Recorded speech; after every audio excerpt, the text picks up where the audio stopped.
still got to stand up strong. Face the truth about themselves to understand what went wrong. I know we can find a way. I know we can find a way. I know we can find a way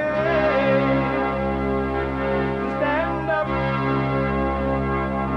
stand up, stand up. Uniting the races with truth instead of dividing them with lies. We're also rebuilding the family by rebuilding the man. I'm Jesse Lee Peterson. Good morning. Welcome to the show. Thank you all for being with me. You can get involved. There are a couple lines open. The board is filling up, but there are two lines open by calling 888-7753-773. 888-77-JESSE. Jesse. Jesse. My biblical question for this week. The biblical question. And I do understand, and I totally understand that only a few would think for themselves and question like, what is going on in my life? This is not heaven on earth. This is hell on earth, right? And you're going to hear these biblical questions. You're like, wow, that makes sense. And you're going to start questioning yourself, and that's when life will become amazing for you. Things will start to open up. The biblical question, what is hell? What is hell? Hold on.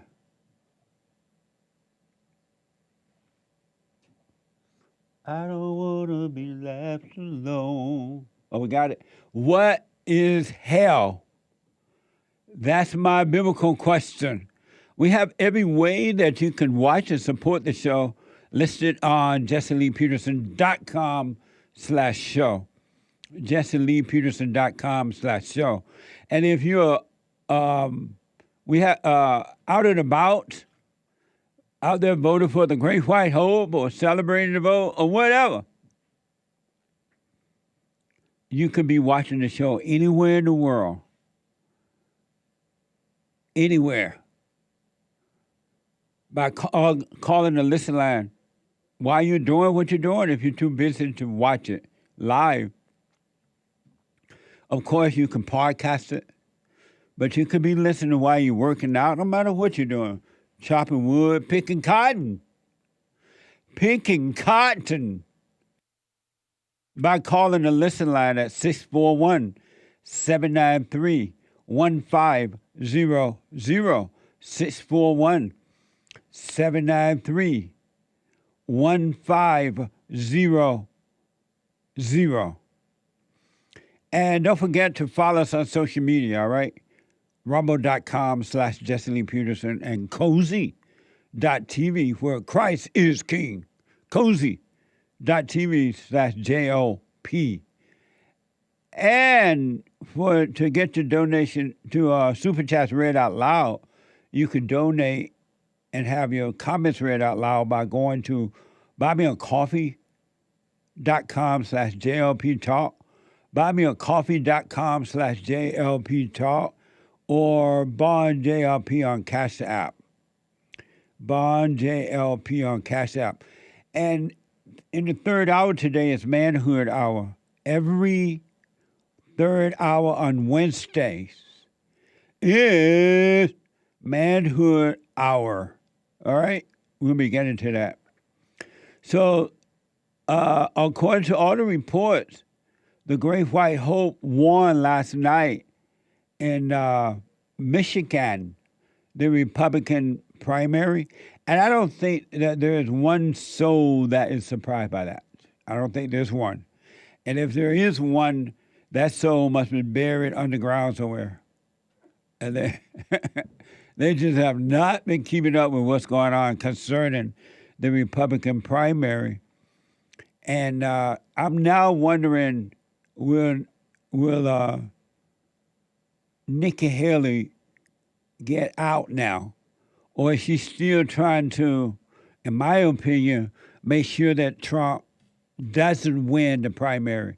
Because she knows she doesn't even have a chance of winning a Republican primary, even with the support of the Democrats, donors, or whomever trying to help her take down Trump.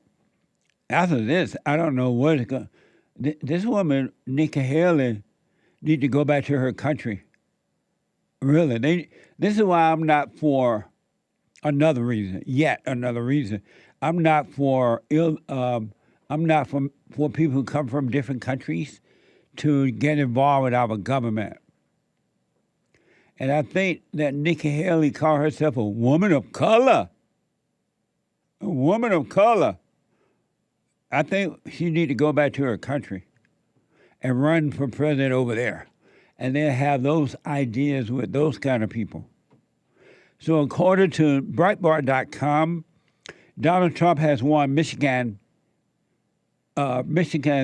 Republican primary as he continues his charge toward the GOP presidential nomination. Watch this compilation.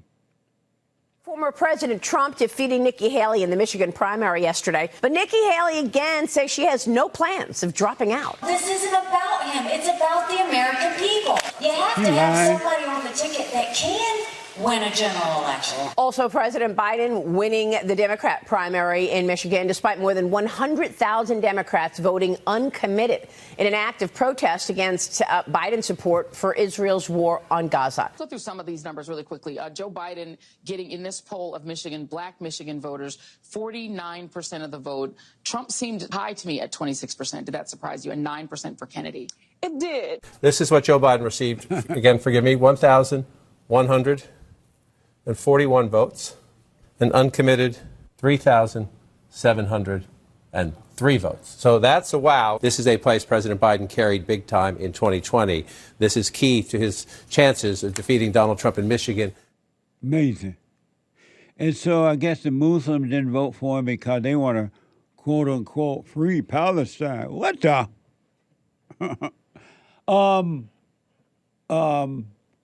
Nikki Haley said that we need someone on, something like, I quote it exactly. We need someone on the ticket that can defeat Biden. We have someone, dummy, on the ticket that can defeat Biden, and his name is Donald Trump. That's why everybody voted for him, and he's on the ticket. So go sit down. It's amazing to me that I understand now. I do understand what I'm about to say. That when the heart is angry and wicked, because anger is wicked, that it's impossible to think or be for other people. Nikki Haley is about Nikki Haley. She can care less about the country. She can care less about the people. It's about trying to get a thrill for herself and trying to hurt Donald Trump. And so she'll hurt all the people in the country to get a thrill and hurt Donald Trump. It's about that. Nikki Haley can give 2 cents about the American people. It doesn't even, when she says it, it doesn't sound true. And Donald Trump got all those black votes over there in Michigan. And that's, I'm black and slow, so I may not be remembering correctly. But that's more blacks in one state than he got in the whole country last time, right? Or the time before or something. Amazing. Well, congratulations to the Great White Hope. Let me see what he has to say this morning. I just don't know. He had another victory. Thank you, God bless you, and God bless America. Well, that was perfect. Right after that's what he would say after the campaign. Thank you. Amazing. Thank you, and God bless you, and God bless America. Amazing.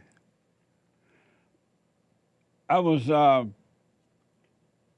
paying attention to Nikki Haley's speech, and her speech is just so typical, written, not from the heart, born talk. Straining, trying to make sure, trying to sound strong, not working, but trying to sound strong. And Donald Trump is from the heart. It's simple. It has meaning. And when you hear his speech, it has meaning to it. You know what I mean? It's from the heart. And it's just natural. And Nikki Haley sounds like her speeches rehearsed, and all her speeches are rehearsed. And like, Lord, help me through this. I don't mean it, but help me. Amazing. Before I go to the calls on your super chat, yesterday we played you, and speaking of stop watching television, right? Yesterday we showed you some examples of constructive guidance, which is rare in my country today. We showed you of a black guy talking to some young black kids about how to react if stopped by the police, not to be mad and let your window down, have your hands up, show your driver's license. And the people got mad at him for doing that. And then we showed you some black guys who are still planting cotton, and they made cotton attractive again. And it was really good construction. Well, today I want to give you a couple examples of destructive guidance, which is prevalent in America today. Prevalent in America today. It's mind-blowing. It's mind-blowing, but I understand it. I totally understand why it's that way, and I understand what it would take to overcome it. It doesn't have to be that way. And since it's not going to change for the masses, it can change for you. You do not, but do what you want. You do not, but do what you want. You do not, but do what you want. Have to live hell on earth. You can live paradise right here while you're breathing. You don't have to wait until you depart from your body. That's what's so interesting about it. But I want to show you examples of destructive guidance. Hell on earth, right? This is from the New York Times. Jon Stewart returned as host of The Daily Show. Some of y'all know Jon Stewart. Well, he returned as host of The Daily Show, the Comedy Central news satire he turned into a cultural force before leaving back in August 2015. Here are some clips from The Daily Show and X. The truth is, America has always prioritized white comfort over black survival. Black people have had to fight so hard for equality that they've been irreparably set back in the pursuit of equity. My feeling is white people have a very, very serious problem, and they should start thinking about what they can do about it. This is why, because the Jewish community and the black community, we should be together. Jews and blacks we shouldn't fight. There shouldn't be tension. Jews and blacks should get together and get whitey. I think. Wow. And he was allowed to say that on TV. Could any white man say whites and blacks? Is he Jewish? Whites, yes, I've been told he is. Whites and blacks should be able to get together, get back at the Jews, get Jews. And the people laugh. Could a white man say that? And that little, that old black female that spoke just before Jon Stewart said that dumb stuff is lying too. But I understand it. I do understand it because most people, especially people so-called color, they see that and truly believe that the white man has real power over them.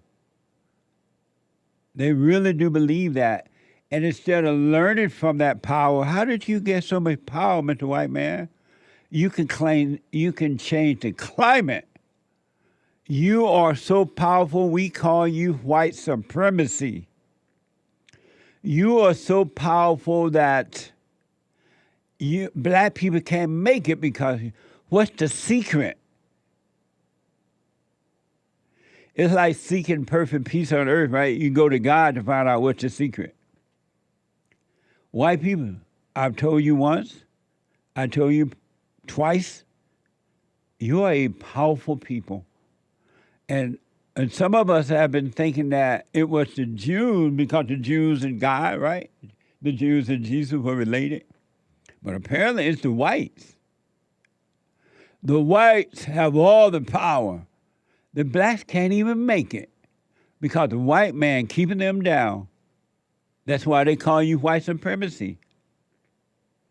They blame you for their failure in life. And what's so interesting, white people, you have all this power in the palm of your hand, and yet you're afraid to speak up. Go figure. You're afraid to say to the blacks and others, I'm not your problem. I'm not holding you back. I don't care what you do. I don't think about what you do. That's your life. You have made that decision to live in hell. You have all the power. You have so much power, white people, that God sent you here and you discovered America, right? And with the help of God, you created the greatest country on this side of heaven. And yet, with all this power and authority given unto you, you're afraid to tell the blacks, I'm not your problem. And John Stewart, I'm not your problem. And John Stewart is a Jew. I thought, from what I hear from some white people, the Jews got all the power. Who got the power? Because there are white people who are thinking the Jews own and control everything. And there are blacks and the Jews who think the white man own everything. And then the blacks don't own nothing. Nobody think they own anything. What the? I'm confused. There is the white one that don't like the black one. There is the black one that don't like the white one. Different strokes for different folks. And so on and so on. And Scooby-Doo. What a mess.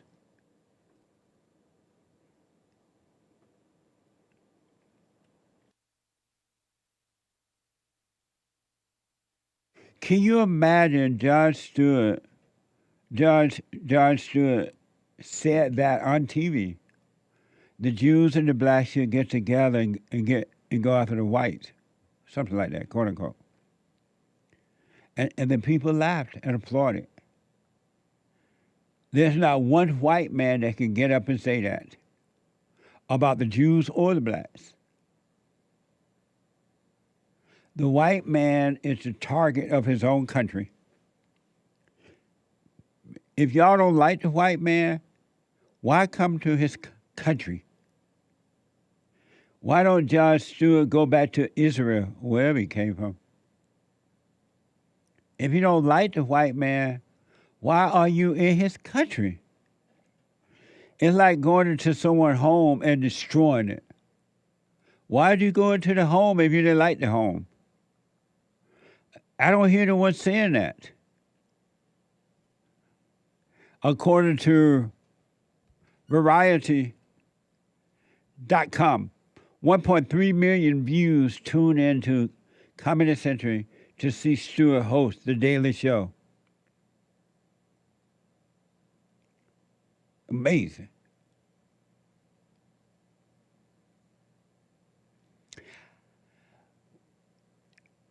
when will the whites just say no? Are you going to let them drive you completely into the ground in your own country? Are you going to end up like the Indians with a few gambling casinos and become drunks and alcoholics, drug addicts, and be depressed? If you do, America will be over. These people don't make the country better. That's why they're here. And I want to give you an example of Jon Stewart being a beta male. You heard what he just said about the Jews and the blacks should get together and go after the white, right? And on the other hand, he's a beta. That's why he wanted to join groups against another group. If he was not a beta but an alpha male, he'd be able to stand alone and do what he got to do on his own.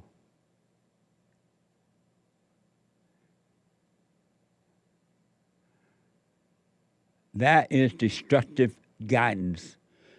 You are supposed to love all and pray for all, even your enemy.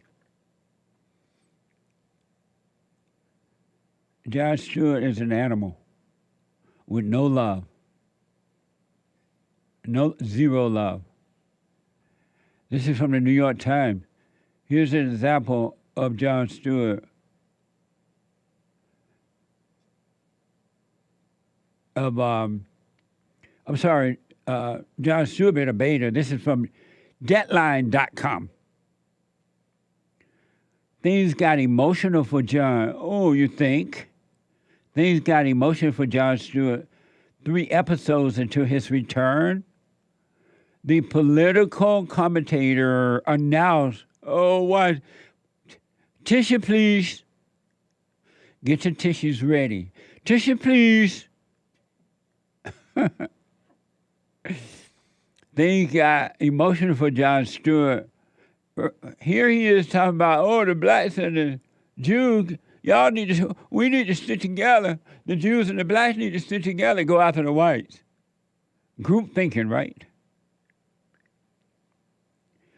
And on the other hand, according to Deadline.com, things got emotional for Jon Stewart 3 episodes into his return. The political commentator announced that, tissue please, his dog Dipper had died the night before. Why? Wait a minute. Watch this from The Daily Show. We called him Dipper. And in a world of good boys, he was the best. He used to come to The Daily Show every day. But boy, my wish for you is one day you find that dog, that one dog. What a beta! No wonder he had to join the group to go after the whites. Beta! You say that again. Boo-hooing over a dog. Who let the dogs out? Whoa. That's why he had to join a group, because he's a beta. You know you beta when you cry over a dog on TV. Boo-hooing. I can't find my boy. Now you see why he had to join with the blacks to go after the whites?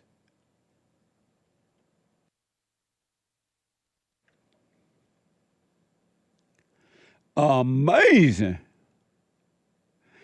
Our battle,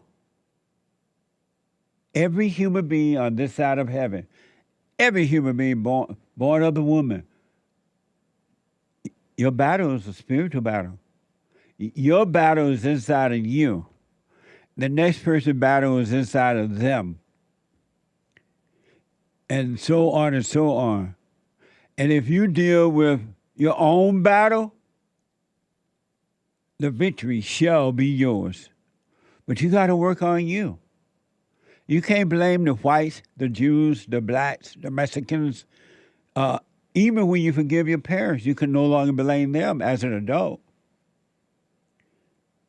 even if you don't forgive them, they'll know. Yes, they screwed you up, especially the mama. But you can't blame them. You are to blame for your world.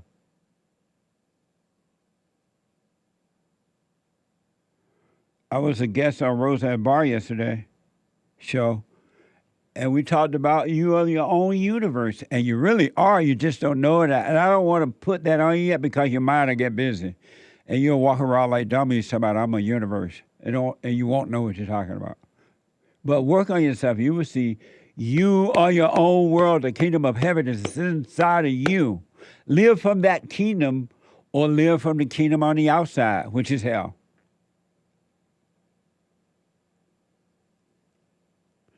Because the children of the lie, the children of the devil, the children of evil, they are never going to let the lie go because they are profiting from it. They get money and perceive power and glory. They're never going to tell you that ain't what the problem is. That ain't the problem. It's a spiritual problem.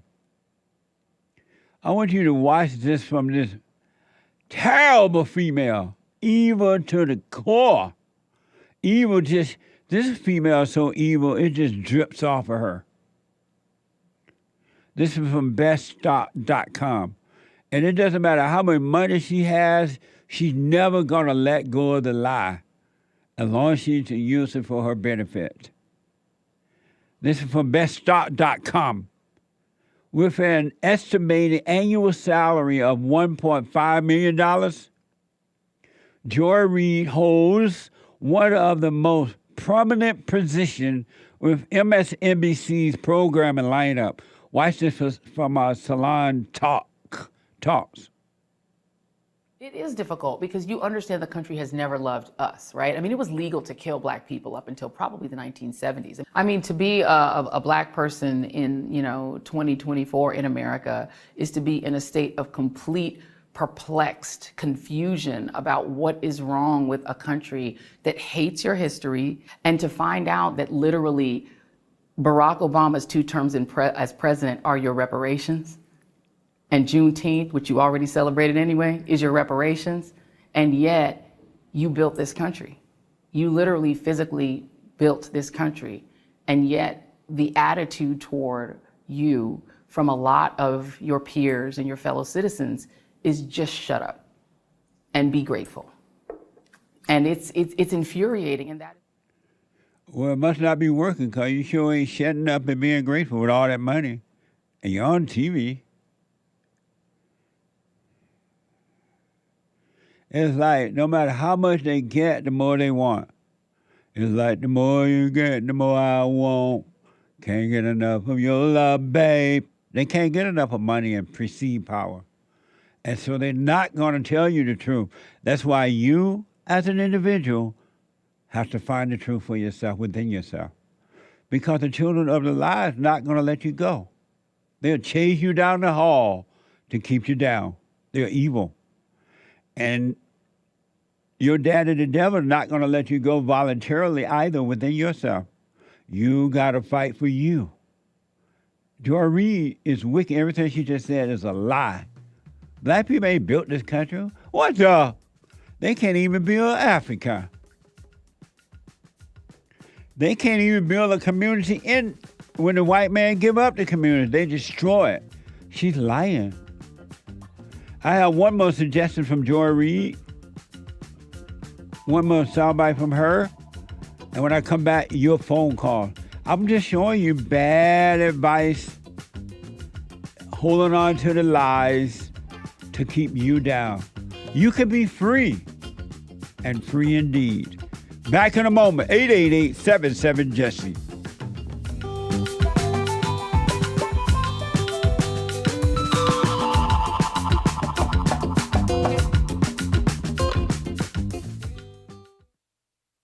You can't run from evil within yourself or outside of self. You got to deal with it. And you need good in order to deal with evil. And God is good. You need to return to the Father. And you'll see within you, he will fight the battle for you. And he will fight it without.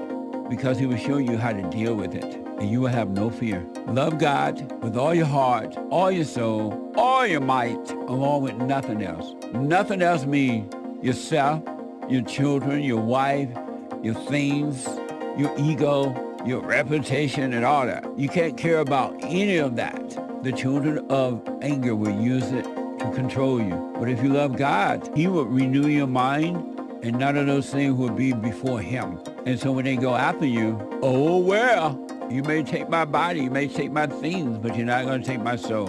And that's a true reality.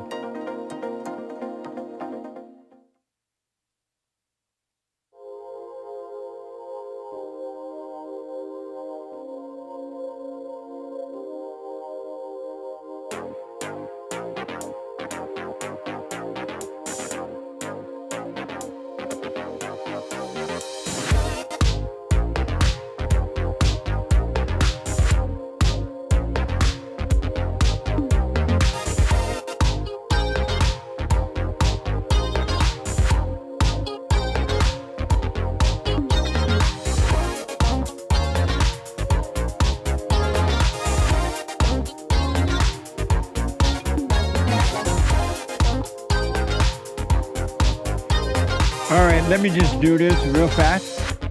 888-77-JESSE. I want to play this deceiving, evil female. Black. She black.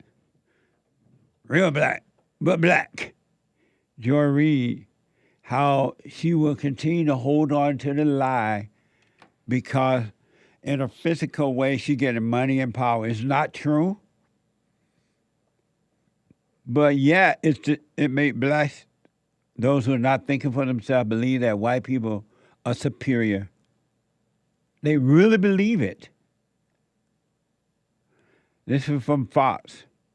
And I want to remind you, according to Batchstocks.com, with an estimated annual salary of $1.5 million, she's making more money than the white man. She's making more money than the Jew. And yet, she's lying to the blacks about the white man holding them back. Fox, Joy Reid suggests Alabama Republicans want forced birth. Watch this from Tik Tok. The United States has a population of north of 327 million people. Why do we need more kids? I mean, your party, Senator Tuberville, is the one screaming that 10 million immigrants, which I don't even know that that number even makes any sense because it doesn't, have streamed into the country since Joe Biden has been president, and you're claiming that that's too many people, that if more people come into the southern border, this is some sort of crisis. But now you're saying we need more kids? Can you explain who's the we and what's the purpose? I mean, you're also a white guy. Are you saying the we is white folks need more kids? Yes. White people? That's what I'm saying. Need to make white women have more kids? And yes. That's the we and that's the why? Because it's a little creepy. You're creepy.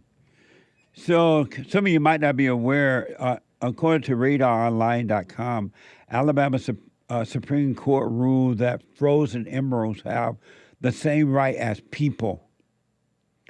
And Senator Tommy Tuberville said we need to have more kids. And he's right about that. Not illegal kids. Tommy Shooter said we need to have more white babies. To be frank, I don't know if that's what he was thinking at all, but he should have. We need white babies. We need white babies. That's why we celebrate White History Month in July, because we need more white babies. And this evil Joy Reid trying to make a big deal out of that. I believe I can fly. I believe that white people, and I could be wrong, because when you hate one, you hate all. So everyone that has anger hate everybody. There's not one you love, including yourself. But I believe white people may be the most hated people on this earth. For no reason. That's what's so weird about it. And well, not only because there's never a reason to hate, You're not supposed to hate your enemies. You're supposed to love your enemy and pray for your enemies. And if you were to understand what's happening with you, you will understand why you're supposed to pray for your enemies and not hate your enemies. You can bank on this. Put all you have on this. You will never have perfect peace, and you will never love God as long as you don't love all. It ain't gonna work. You can lie to yourself in your mind and say you do, but that's not, you still won't have peace because you're lying. I remember when Congressman Steve King, remember him? Good guy. He was from a Republican from Iowa. He criticized Obamacare because it subsidized birth control when we need more children. It's interesting, too, how the world go after men who stand for good, who really speak up. Because that's why they got rid of Steve King, because he stood up for what was right. And they quickly got rid of him. You notice how the devil chased down men and women who stand for what is right? He'll chase you down in your mind, and he'll use other people to just go after you. And the people don't mind working on behalf of evil to try to destroy good. It's a spiritual battle.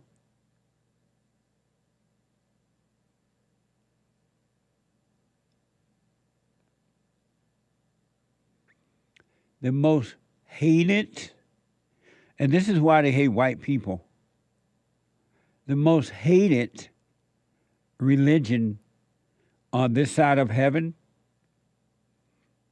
the number one hated religion on this side of heaven is Christianity. And they associate Christianity with whites. And so they're trying to destroy white people. And in their mind, which are all thoughts, are all lies all the time, they think by destroying white people, they're going to destroy Christianity. But that's what happens when you're angry, you can't see. According to Fox, reporters say Christian nationalists believe Americans' rights come from God, not from Congress, nor the Supreme Court. Watch this from MSNBC and Capitol TV. One thing that unites all of them, because there's many different groups orbiting Trump, but the thing that unites them as Christian nationalists, not Christians, by the way, because Christian nationalists is very different, is that they believe that our rights as Americans, as all human beings, don't come from any earthly authority. They don't come from Congress. They don't come from the Supreme Court. They come from God. The phrase shall not be infringed by the Constitution of the United States. We are tired of being overregulated. We're tired of being taxed until we're near penniless. We're tired of seeing state-run programs being ran inefficiently, ineffectively, and wastefully. To summarize, we're tired of our uncontrollable government. America was conceived out of defiance, and we not only have a constitutional right as free Americans, but also an inalienable right as human beings to defy any and all laws that are unjust. We will not comply. Amazing. That dumb female seemed to believe that the rights come from Congress or somebody. But rights come from God. Only God. No human being can give you any rights. That's why this idea about civil rights movement was a lie and is a lie. Rights come from God and only God. God. And so Christianity, I don't know what's the difference in her mind between nationalist Christians and Christians. She made a distinct, she said, well, this is not Christians, this is nationalist. What's the difference? Nationalist Christians just mean that Christians who love their country as well. But Christianity is the best religion on this side of heaven. That's why it's the most hated religion. And they associated it with the white man. Amazing. Let me go quickly to Misty, a first-time call out of Arizona. Misty, welcome to the show. You're on the air. Hi, how are you? All this Good well. morning. Good morning. Go ahead. Oh, I was just calling. You're not on a speaker or anything, right? No, can you hear me? Okay. Yeah. Are you talking right into speaking into a phone? Yeah. Okay. Go ahead. Let's see. Well, I wanted to talk during the man hour. I had some man issues that I wanted to address with you. Okay. Go ahead. Well, I've been a prostitute for about 20 years. And I've just noticed some differences between the different races, sexually and in other ways. And it seems like I get more guff from people about who I don't sleep with than about who I do sleep with. Why is that? When you say you get more what from them? Static, guff, hate. And who are doing that to you? People that call my number. People that are they yelling at you about sleeping more with white men or black men or Mexicans or what? I sleep with white men between the ages of 35 and 55, and that's it. Oh, and that's all. And they don't like that you do that. I get harassed all the time by the blacks and the Hispanics about it, and I just think that sexual racism is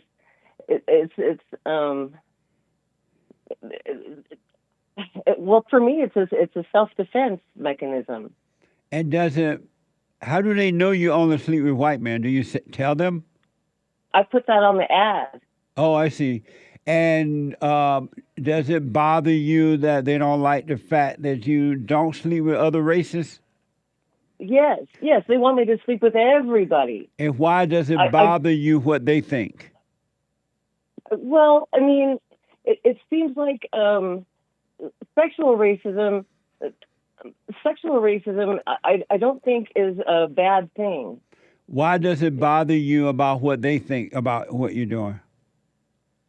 I just get a lot of hell for it. I get a lot of hell for it. Are you bothered by that? Yes. And why?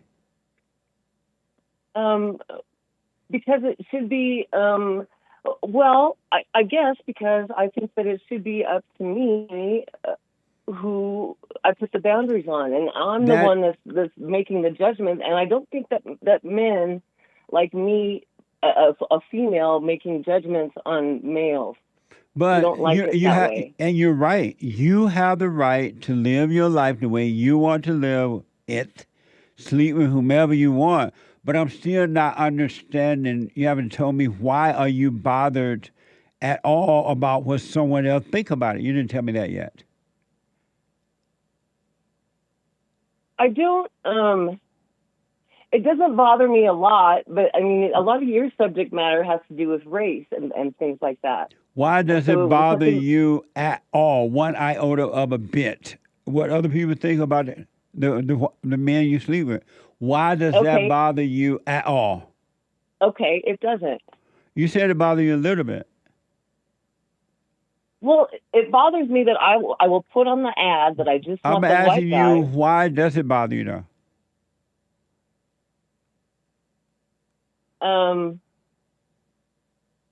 It should, like, for a woman, the less men that you sleep with, the better. Would you agree with that? I'm asking you, why are you bothered, period? Why do you even give it one thought about someone else's opinion about you sleeping with white men? That's what you want to do? You are you. You're no one else but you. It shouldn't bother you one iota, and you still haven't told me why it does. Just because they keep bringing it up. But why does it bother you? Because they keep bringing it up. You're not happy with what you're doing? I don't see any other way. What do you mean? I don't see any other way. Any other way to what? To deal with men. Why do you have to deal with men, period? Why don't you just get a job and have your own life? because I don't think women should have to work at a job. But you think they should work selling their bodies? Well, that's sort of an exchange that happens. I would have had a husband. You what? I worked really hard at finding a husband in my 20s. I couldn't find a husband in my 20s. How old are you now? 50. I'm going to be 50 this year. Really? And yeah. And you started prostituting because you could not find a husband? Yes. And why did you need a husband? Well, because at the time, I had children. I needed a husband, and I had a husband. Look, I don't know how much of my story you want to know. But so you had a husband? Yes. So you could have had a husband. Why did you get rid of him?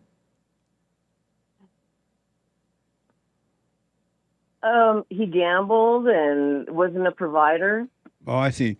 And why couldn't you, once you got rid of him, why couldn't you just take care of yourself? Because it's impossible. No, it's not. Nothing is impossible. How is it impossible to get a job? Get a job! Why is that impossible to get a job? That's not true.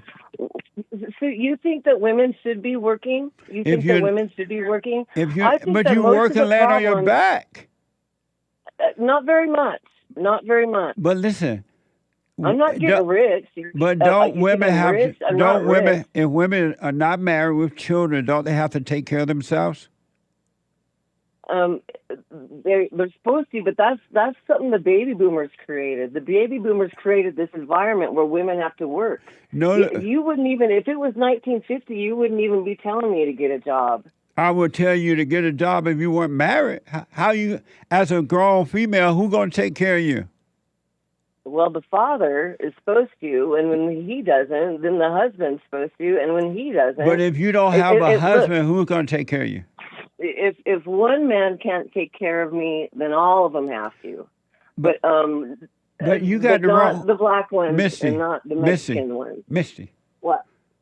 You have the wrong mindset. Something wrong with you. Yeah, there is. I agree. You need to, here's what I recommend. You got to start working on yourself to overcome that mindset. You have the wrong, at 50 years old, it's time for you to start working on you. Have you heard me say that each individual adult have to work on him or herself?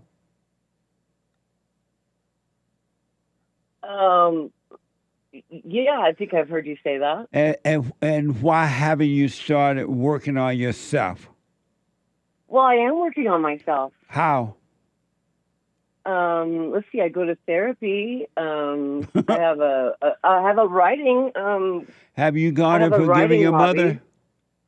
Hmm? Have you gone and forgiven your mother? No. Why not? Boy, there's a lot of reasons for that. And give me one or two reasons you have not gone and forgiven your mother. She took away a baby of mine. That's number, and you're white, right? Yeah. So she took one of your kids away. Number two reason you haven't.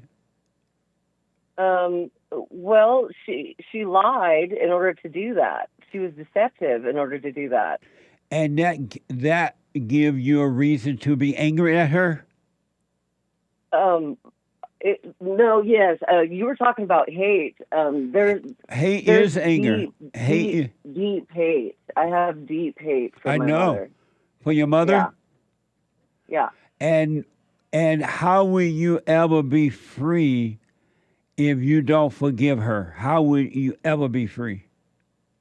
Well, this is what I'm figuring. She's like 71. She's going to die real soon. But if she dies, you're still going to be in hell. Am I? I think I'll be happier when she's dead. No, that's a lie from your dad and the devil. You're not going to be happy when she's dead. You're only going to be happy when you forgive. And because she took your child, if it's true, that still is not a reason to hate her. That's not a reason to have anger. How will you be free if you don't forgive your mother? my parents didn't want female children.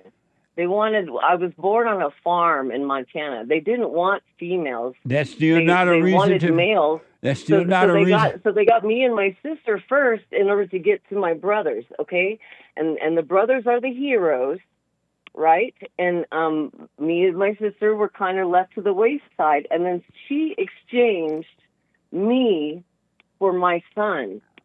So now she has my son to replace me, and she's perfectly happy. Misty. And that's how she wants to live her life. And that's an ugly way to be. I wouldn't want to but you're as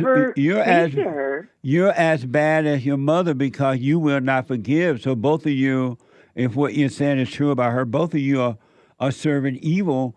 The unforgiving person is as bad as the person they are judging.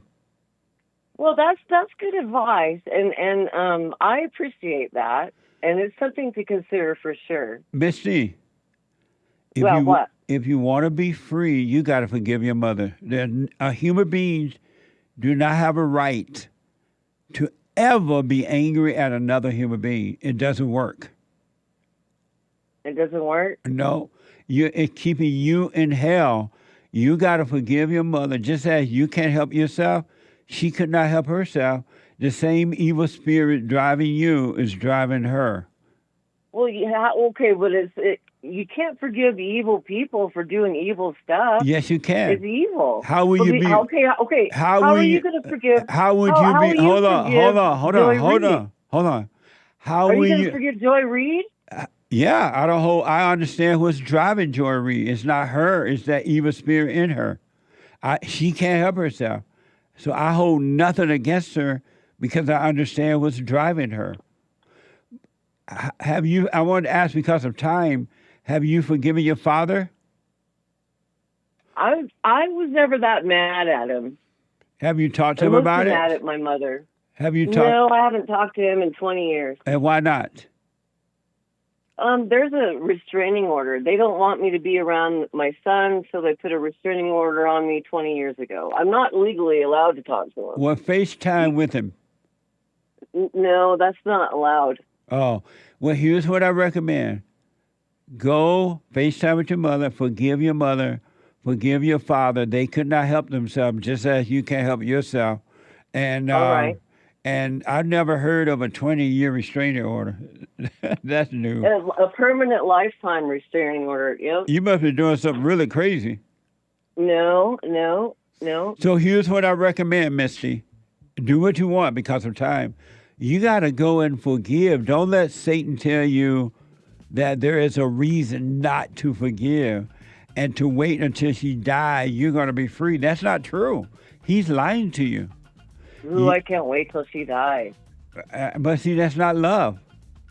No, it's not. So you understand you have hatred in your heart? Yeah, I do understand that. And how you feel about it?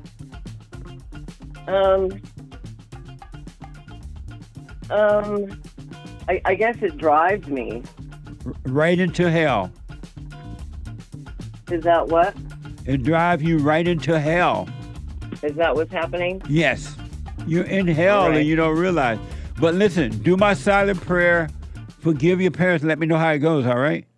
No, all right, back in a moment. The way things are going, but you can't be angry because that's what the enemy wants. He wants to control you. They do things to make you mad so they can control you. It's like being married. And the wife would do things to make you mad, or she'll do things to make you feel good. And men do that to women too when they want something from the woman, especially sex. They'll make her feel good or they'll make her angry.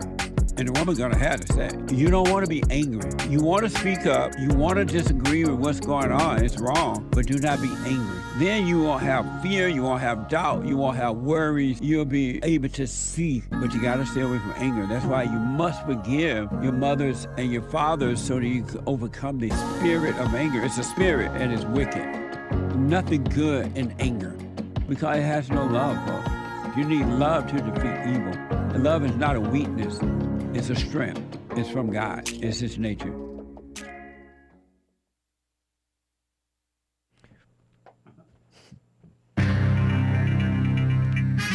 A whole lot of mess going on in the world. This is the end of hour one of the Jesse Lee Peterson Show. It is Wednesday, February 28th, AD 2024, and it is not the last day of the month. Tomorrow is leap year, or something like that. Nice. We're going to the 29th because it's been 4 years. JLP will be right back to your calls, guys. There is one line open. You can call in right now during Hake News, not fake news. Remember that asteroid that got hit? Call me Nonsense Network. CNN reports a few years ago, NASA, which does not mean lies or to deceive in Hebrew, people. Look it up. I don't think, anyway. Intentionally crashed a spacecraft into an asteroid to see if the impact would change its direction. The celestial object, celestial means heavenly object, in the heavens, the lower heavens, right? Now appears to be a very different body, quote unquote, akin to a giant debris plume of floating material, according to a new study. And they don't say whether, at least they don't mention here whether it altered its direction at all. Michigan is full of un-American people. Commie Nonsense Network, CNN, and especially the far-left female-run outlet, The Skim, report on the primary yesterday in Michigan. You heard about that earlier this hour on the JLP show. By the way, Manhood Hour is coming up in the third hour on the Jesse Lee Peterson Show. Yesterday, crooked Joe Biden won the state's Democrat presidential primary after facing backlash over his handling of the Israel-Hamas war drama. About 15% of voters cast a ballot for uncommitted, as you may have heard earlier this hour. Over like 100,000 people, something like that, instead of picking crooked Joe Biden. Formerly Sleepy Joe Biden, now he's crooked. The results depict the growing criticism that Biden has faced. He's faced organized resistance from so-called progressives, meaning communists, and also many Arab and Muslim Americans, so-called Americans, for not demanding a permanent ceasefire. Permanent? Whoa. Ahead of the contest, state and local leaders, including Rashida Tlaib, the female congressman from Palestine. Well, she's from Detroit, born in Detroit. She's a anchor baby from Palestine. She and others called on these voters to cast their ballots as uncommitted to send Biden the message to change course on Gaza.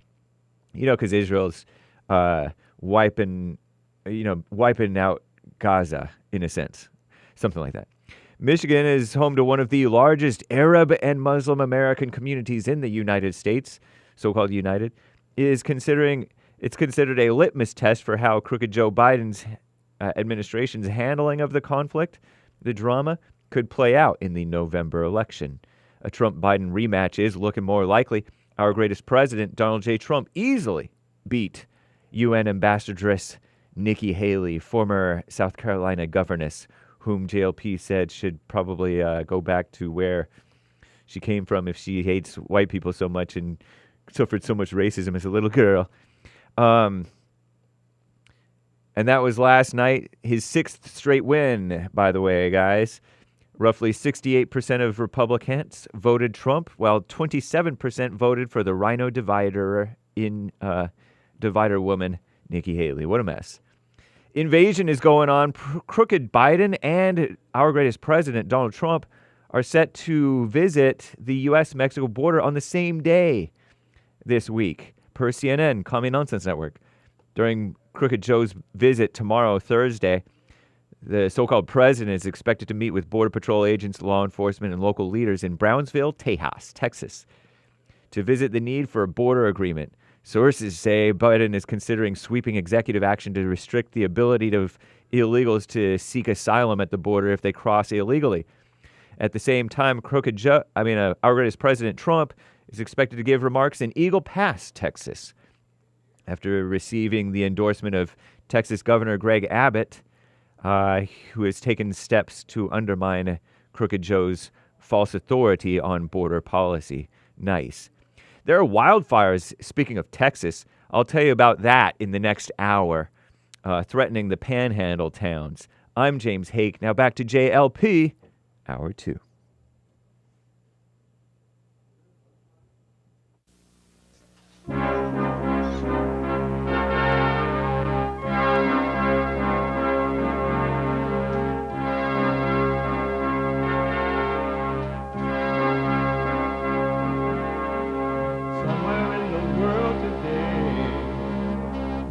got to stand up strong. Ain't the truth about themselves to understand what went wrong. I know we can find a way.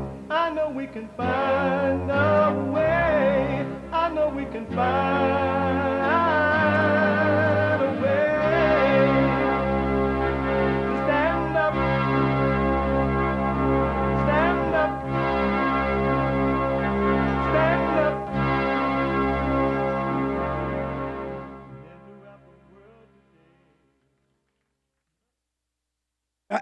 Uniting the races with truth instead of dividing them with lies. We're also rebuilding the family by rebuilding the man. I'm Jesse Lee Peterson. Welcome to the second hour of the show today. Manhood Hour is in the third hour. You can get involved by calling 888-7753-773. 888-77-JESSE. And there is a line open if you want to jump in there. We have every way that you can watch and support the show listed on jesseleepeterson.com/show, jesseleepeterson.com/show. And you can listen to the show on your iPhone or iPad. If you're not able to sit and watch it live, you can podcast later, of course. But you could be listening, doing whatever it is that you're doing, by calling the listen line at 641-793-1500. 641-793-1500. You may be working out or whatever. Don't forget to follow us on social media, right? Like, follow, subscribe, and do all those things. Jesse Lee Peterson on X, JLP Talk on X, JLP Talk on X, and Jesse Lee Peterson on Instagram. And to donate and have your comments read out loud, go to buymeacoffee.com/JLP Talk. buymeacoffee.com/JLP Talk or rebuildingtheman.com. rebuildingtheman.com to have your comments read out loud. Let me go quickly back to the phones. I'm going to try to get in as many calls and give you some news items and everything. Everything. Let me go quickly to Josh, a first-time call out of California. I mean, not Josh, but Joseph. Welcome to the show, Hey. Joseph. Good morning, brother. Hey, Joseph. Yes, sir. Very good to finally get you on the phone, my friend. Thank you. Are you on the speaker, Joseph?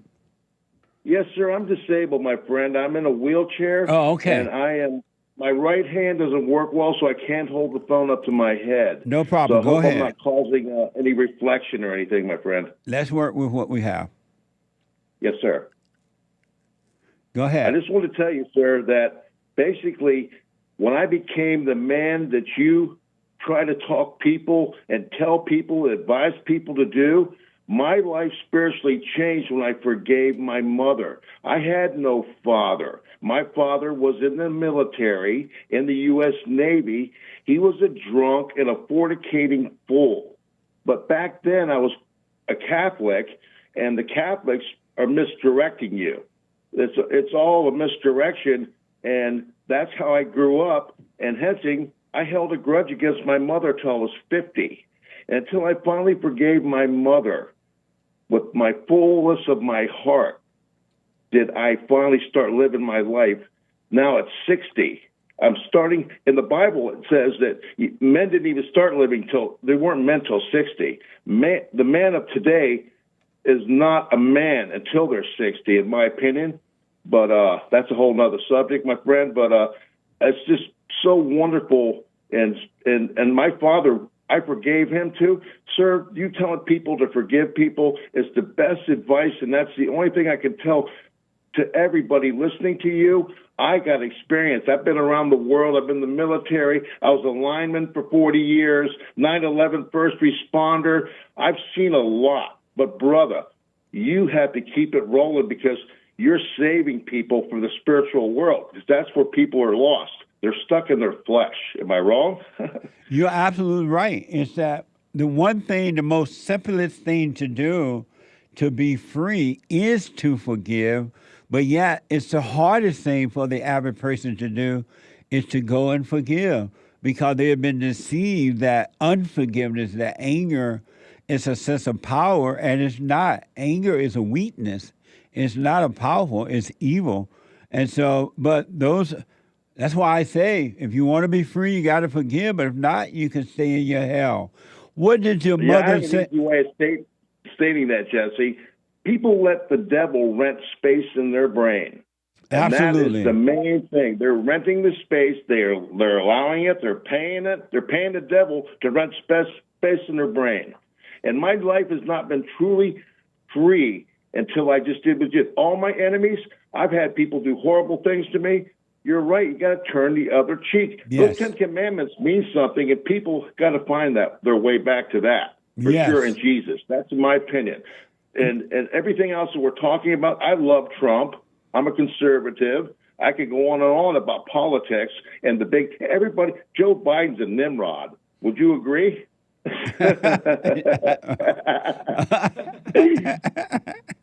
Yes, sir. That's Nimrod. I hadn't thought of it that way. Nimrod. Yes, sir. I think he's a Nimrod, which means fool. So, Joseph, what did your mother say when you went and forgave her? How did she respond to it?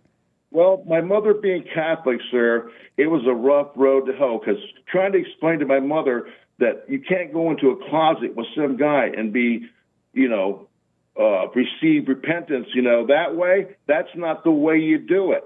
And we could not talk politics or religion at the dinner table. I live with my parents because I'm disabled in a wheelchair, and basically they accommodated me because I couldn't get accommodations for my chair. And every night I had parents with my mother, who was Republican, loved Trump, and then my father, who was a Democrat, that thought Joe Biden was the best thing. Amazing. Hated Trump. He was a Trump hater. Amazing. So having that discussion was very difficult, but I just stayed strong and just let her know I forgave her. And no matter what she said to me, I forgave her for it. Right on, man. And I recommend, if you're not doing the silent prayer yet, I recommend you start doing the silent prayer so that... So, brother, I pray. Brother, I spend time on the Bible every day, many hours. It's what I have to have. It's my food for... When the world is attacking you and everything's crashing on you, you need to go to your scripture and good word, man, because everything is there. All the bread you need to eat is right there. Have you heard me mention the silent prayer that I put out there? Yes, sir, I have, and I don't know what it's about, but I'm going to ask you right now to tell me. So that's wonderful. Okay, now that God has forgiven you because you forgave your parents, right? The light is on now inside of you. The light of God is shining. And so what he's going to do is bring you completely out of your imagination, out of all thoughts. And he's going to clear your mind where there's no past, no future, because it's all an illusion anyway. And and all you're going to have is right now, and that's where he is. And he's going to cause your life to even get better for you. It's going to work in ways and it will work naturally. And it will work in ways that you can't even imagine. Jesse, real quick. Jesse, can I interrupt you? Because that's the part I want to get to. You're exactly right. I am 65 years old. I had a heart attack. It caused my body to be severely paralyzed. And believe it or not, I'm the happiest of my life. I'm a 250-pound, 6'1" lineman. I'm like a linebacker. And I always was the ruler of the block. Well, I'm not the ruler of the block. My Lord is the ruler of the block. And when I learned that, my life is, I have no financial woes.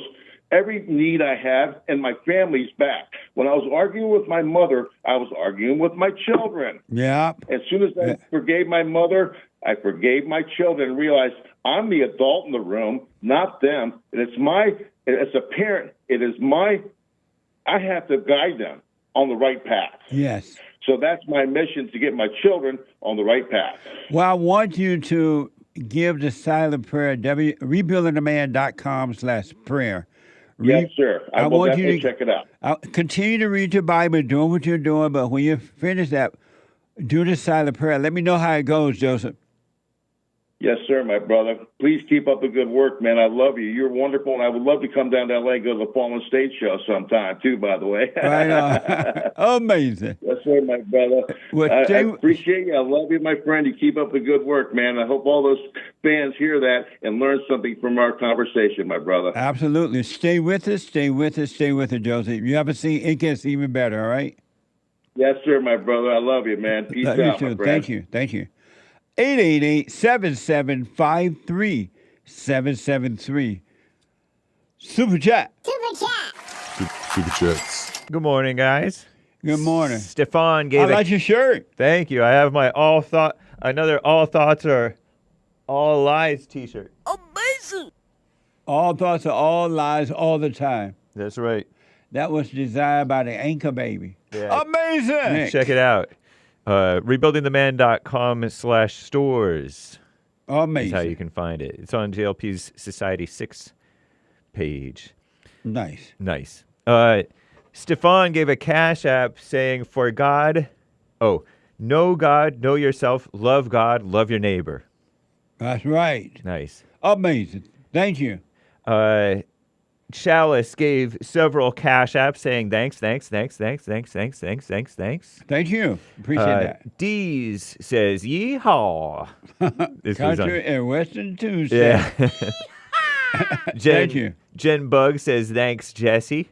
You're welcome. Thank you. Chalice gave a few more and saying thanks as always. Jay Lynn gave one, and so did Jermaine. No messages. Thank you all. For Cash App. I appreciate it. Cash.app/BondJLP. BondJLP on Cash App. CLC bought a coffee on buymeacoffee.com/JLP Talk. 2 questions. Please answer them in order. Should we surrender to God? What? Should we surrender to God? Yes. And should we surrender to Satan as well? If you want to. That's totally up to you. Chris Gate. Thank you, CLC. That's the beauty of it. You've already surrendered to Satan. And when you were a little kid, you became angry at your mother. At that time, you surrender to Satan, right? And so it's up to you if you want to overcome that. You can stay in your hell with Satan, or you can come out of it. But you already surrendered to Satan. Amazing. It's up to you. Thank you. Chris bought a coffee. I love you. I love all people. I appreciate you. Thank you. I appreciate it. Someone bought a coffee. Sir, is this a scam, or did you not know at the time of writing the book From Rage to Responsibility? He said the abortionist, Margaret Sanger was said to be a racist, and she did what she did out of racism in the book. Did you not have the revelation that words not being real at that time, or did you really write those books? I really need understanding. I don't even understand the question. Break it down. I gather that the person is asking whether you knew that racism did not exist back when you wrote From Rage to Responsibility. I used to think, when I first moved out here, I didn't think that in Alabama because I didn't hear it growing up. But when I moved out here at 18, I started listening to, if this is the question you're asking, Jesse Jackson and Louis Farrakhan and all that. I was 18, and they were saying that racism exists, and I believed a lie for a minute there. And it wasn't until I started to question things when I realized our battle was spiritual and not race. No such thing as racism. Hopefully that helped. Nice. The Key bought a coffee. Those with the most scars are those who don't stay conscious. Key emoji.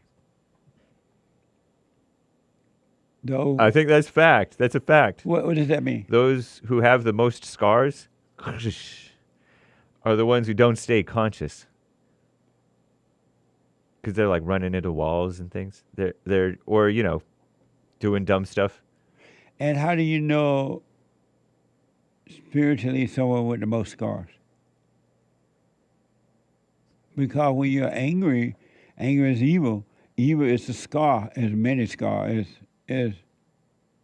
I don't quite understand that. And you may be right, but I just don't understand. Do you understand it?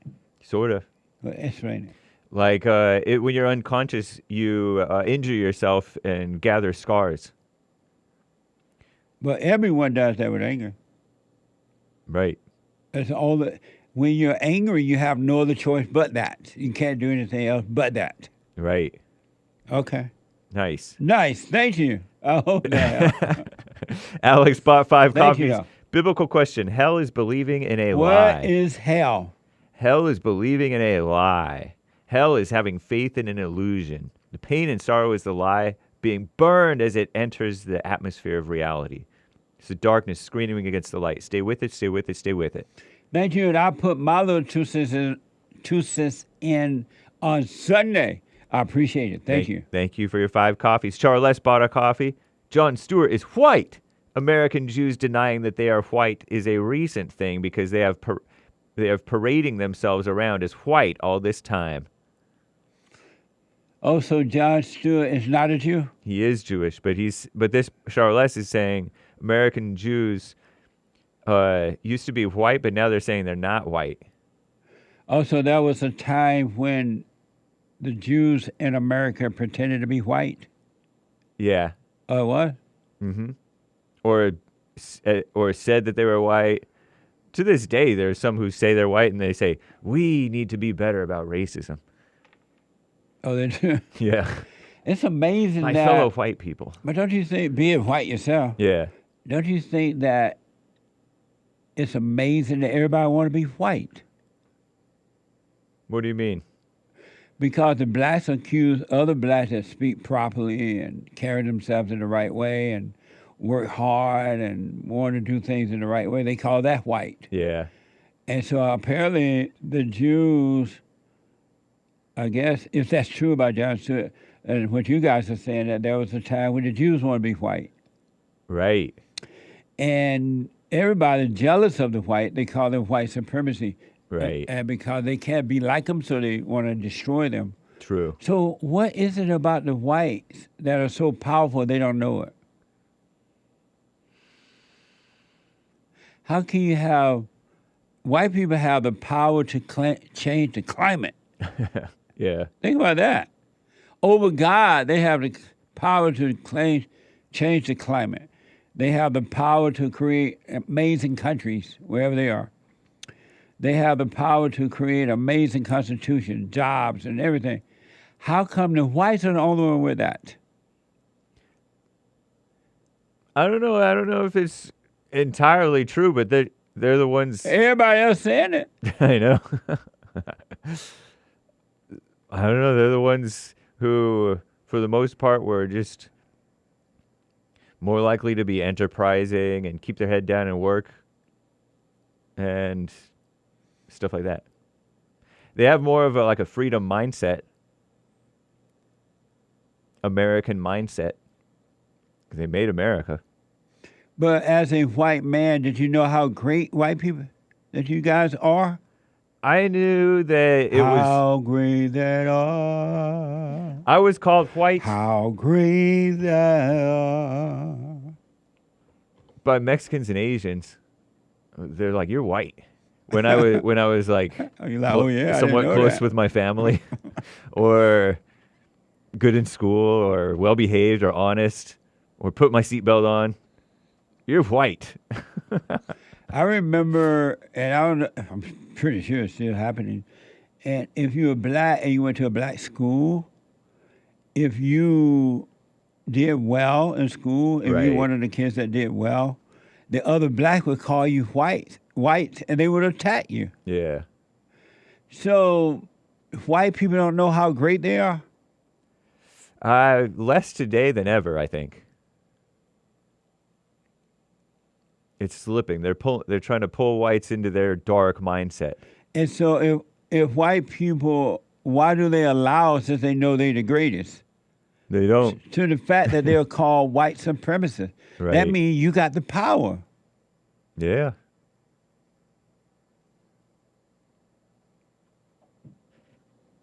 It's a backwards world.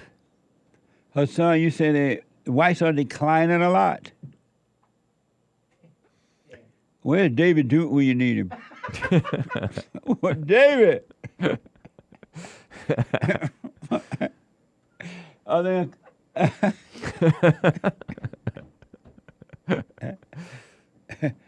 The one thing I like about the whites is the clothes they wear. They wear these like long pointed hats. Oh. And they're like Muslim. They don't want the sun to burn them. Yeah. So the hats come all the way around the neck. Yeah. And then they wear these beautiful white gowns. Look like sheets. Nice. And they bring fire. Right. And brimstone. And Christian crosses. And they burn them and praise the Lord. Yeah. What a mess. But when you look, folks, I want y'all to really think about this. White people are the best on the earth. Everybody's saying it. They are even the Jews apparently. And I don't think all Jews, of course, but the Jews are joining. You heard? I got proof. I can't replay that right? Where? Because of trouble with replaying. Yeah.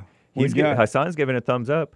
What John Stewart said, what he said about the blacks and the whites, the blacks and the Jews need to get together. And then I'll take your phone call. Here's proof. So everybody seems to be saying it, not all, but everybody, that the whites are the best. Here's from New York Times. Jon Stewart returned as host of The Daily Show. Oh, we got to finish the Super Chats, I forgot. Of The Daily Show and the Comedy Century news satire. He turned into a cultural force before leaving back in April 2023. Here's what he had to say about the blacks and the Jews. Watch this from The Daily Show and X. The truth is, America has always prioritized white comfort over black survival. Black people have had to fight so hard for equality It's such a lie. that they've been irreparably set back in the pursuit of equity. Liar. My feeling is white people evil. This woman have is a evil. very, very serious problem. And they should start thinking about what they can do about it. This is why, because the Jewish community and the black community, we should be together. Jews and blacks we shouldn't fight, there shouldn't be tension. Jews and blacks should get together and get whitey. I think That's amazing, huh? So that means that everybody think white people are the most powerful people on earth. Interesting. Am I seeing it wrong? No, I don't think you're saying it wrong. And so why am I the only one saying that how powerful white people are? I saw the climate change people protesting the other day, and they were saying that it was because of the white people that the climate was changing. And so one last question about that. Then we finish Super Chat and then the phone call. Yeah. How come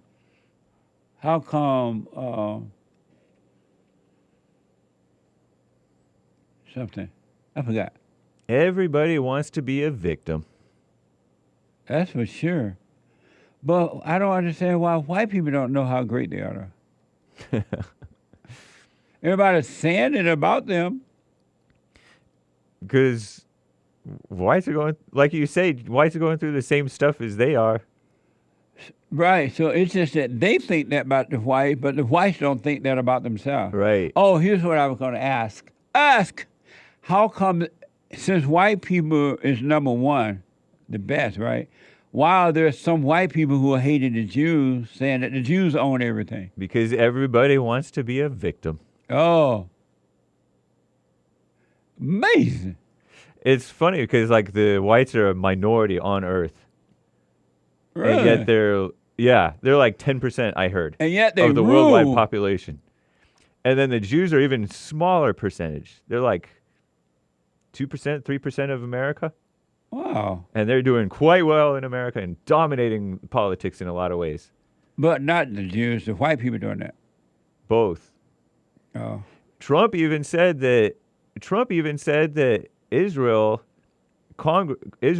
controlled Congress. Congress loved Israel, and now that's changing for the worse. The tide is turning against whites and Jews. Well, John Stewart tried to join the wrong group then. Right. Because that group is going to still hate him. Right. What the? And the Jews don't like each other, too. They're fighting like crazy. Everybody hates somebody. Let's finish the Super Chat. Okay. Thank you, Charles, for your coffee. Yeah. By the way, I realized something about the racism question. Just because you woke up and realized that it's a spiritual battle doesn't mean that you discovered everything all at once. Right. You realize that racism isn't real you discovered that racism isn't even real over time. Right. Because when I first moved here and started listening to the mess from the so-called black leadership here in California at 18, I thought I believed into that lie. And it wasn't until I started to question, so if the white man is holding me back, why is it they're not holding Jesse Jackson, his family back, Louis Farrakhan, and all those people who are claiming the white man is the problem? That's when I understood that part. Yeah.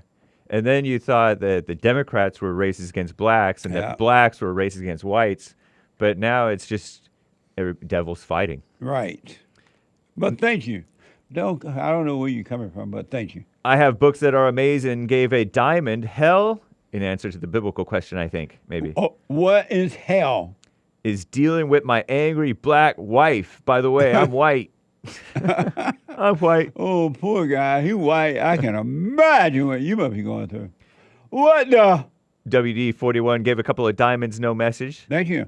Aries 2 gave a couple of diamonds, no message. Thank you. Prep Ham Paul is a monthly subscriber on Rumble, supporting on Rumble. Did you know that? You got to know how to rumble. Thank you, Prep Ham Paul. Says, a prostitute worried about people's hate? That isn't the problem. Well, hopefully she will continue to work on herself. Yeah. Misty. A Rumble rant. Donnie Girls Idea gave a Rumble rant answering the biblical question, what is hell? What is hell? It's the devil's address. Amazing. Thank you. I'll put my 2 cents in on Sunday. Forgive Yo Mama gave a coffee. When doing the silent prayer, should I be doing more observing the thoughts or more practicing being present? Well, observing the thought is practicing being present. It's the same thing. Thank you. Thank you. Matthew on YouTube, 3 coffees. Jesse, after the American Anchor Babies show, there's a void in my afternoon. I'm looking forward to the 24-hour network. What does Trump have to say? Let me check. Amazing. And yes, together, we will make America great again. Amazing. Nice. Thank you. White Lion bought a coffee. Whites are the real Israelites, the Most High's chosen people. 100 emoji. You guys never listen to me, so just throwing my money in the toilet. Oh, come on, White Lion. God loves a cheerful giver, even if we never listen to you. Amazing. Give without expecting anything in return. And greatly will be giving back. Amazing. Thank you. Yeah. And thank you, guys. I do believe that is all for now. Amazing. Oh, Aries gave a diamond. God and white people both love order. That's right. That's right. Order in the court. Amazing. It's really interesting, the attack upon whites by everybody now, meaning they're all races but not all people. Let me take a quick break. Thank you for your super chats. I appreciate it. When I come back, your phone calls, 888-77-JESSE. Back in a moment.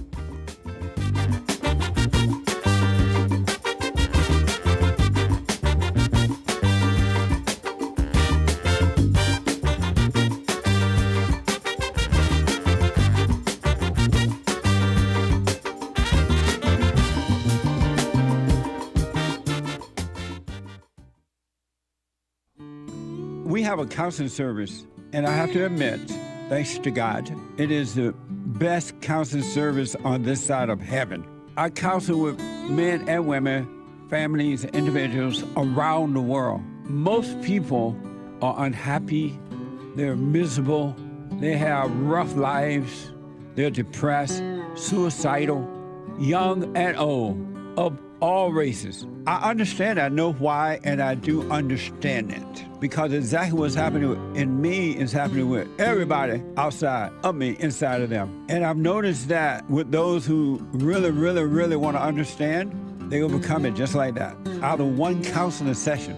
If you need counseling, you can go to rebuildingaman.com or call 800-411-2663. 800-411-BOND. Best counseling service on this side of heaven.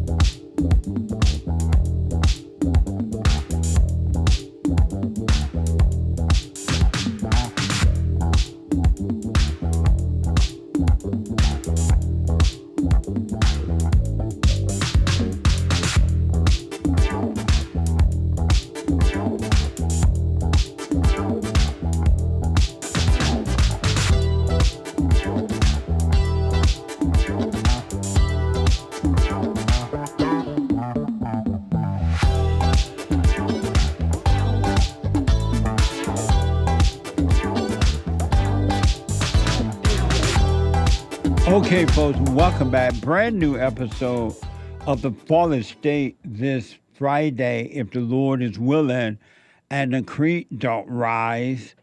Very interesting conversation with Janella Mendeza.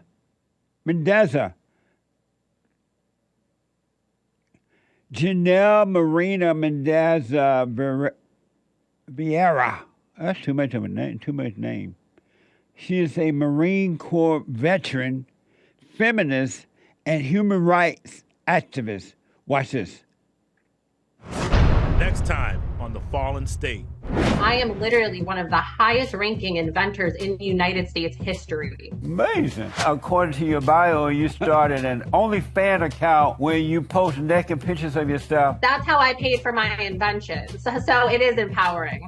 To think of yourself as a powerful woman is an illusion. I could care less what you think of me. If you have a lot of internalized misogyny and a lack of education, I'm extremely happy. I know for a fact, inwardly, you're miserable. Very interesting discussion on the Fallen State this Friday at 12 noon. And you can support the Fallen State right there, thefallenstate.tv/donate and locals.com.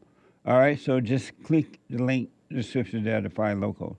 And the Hake report, the Hake, H-A-K report, is coming up at 9 a.m. this morning, right after my show. The Hake report from 9 to 11 a.m. Pacific time. And then after the Hake report, Joel Friday TV, he black, Joel Friday TV at 11 a.m. And at noon, the American Anchor Baby, energy given to him by God. It's not even on loan. It's given to him by God, the American Anchor Baby. So check it all out. Amazing stuff. 888-7753-773. Joe is a first-time call out of Massachusetts. Joe, welcome to the show. You're on the air. Hi, good morning, Jesse. Hey, Joe. How you doing? All is well. I just wanted to chime in about the white-black thing. Are you black or white? I'm white. Okay. You white.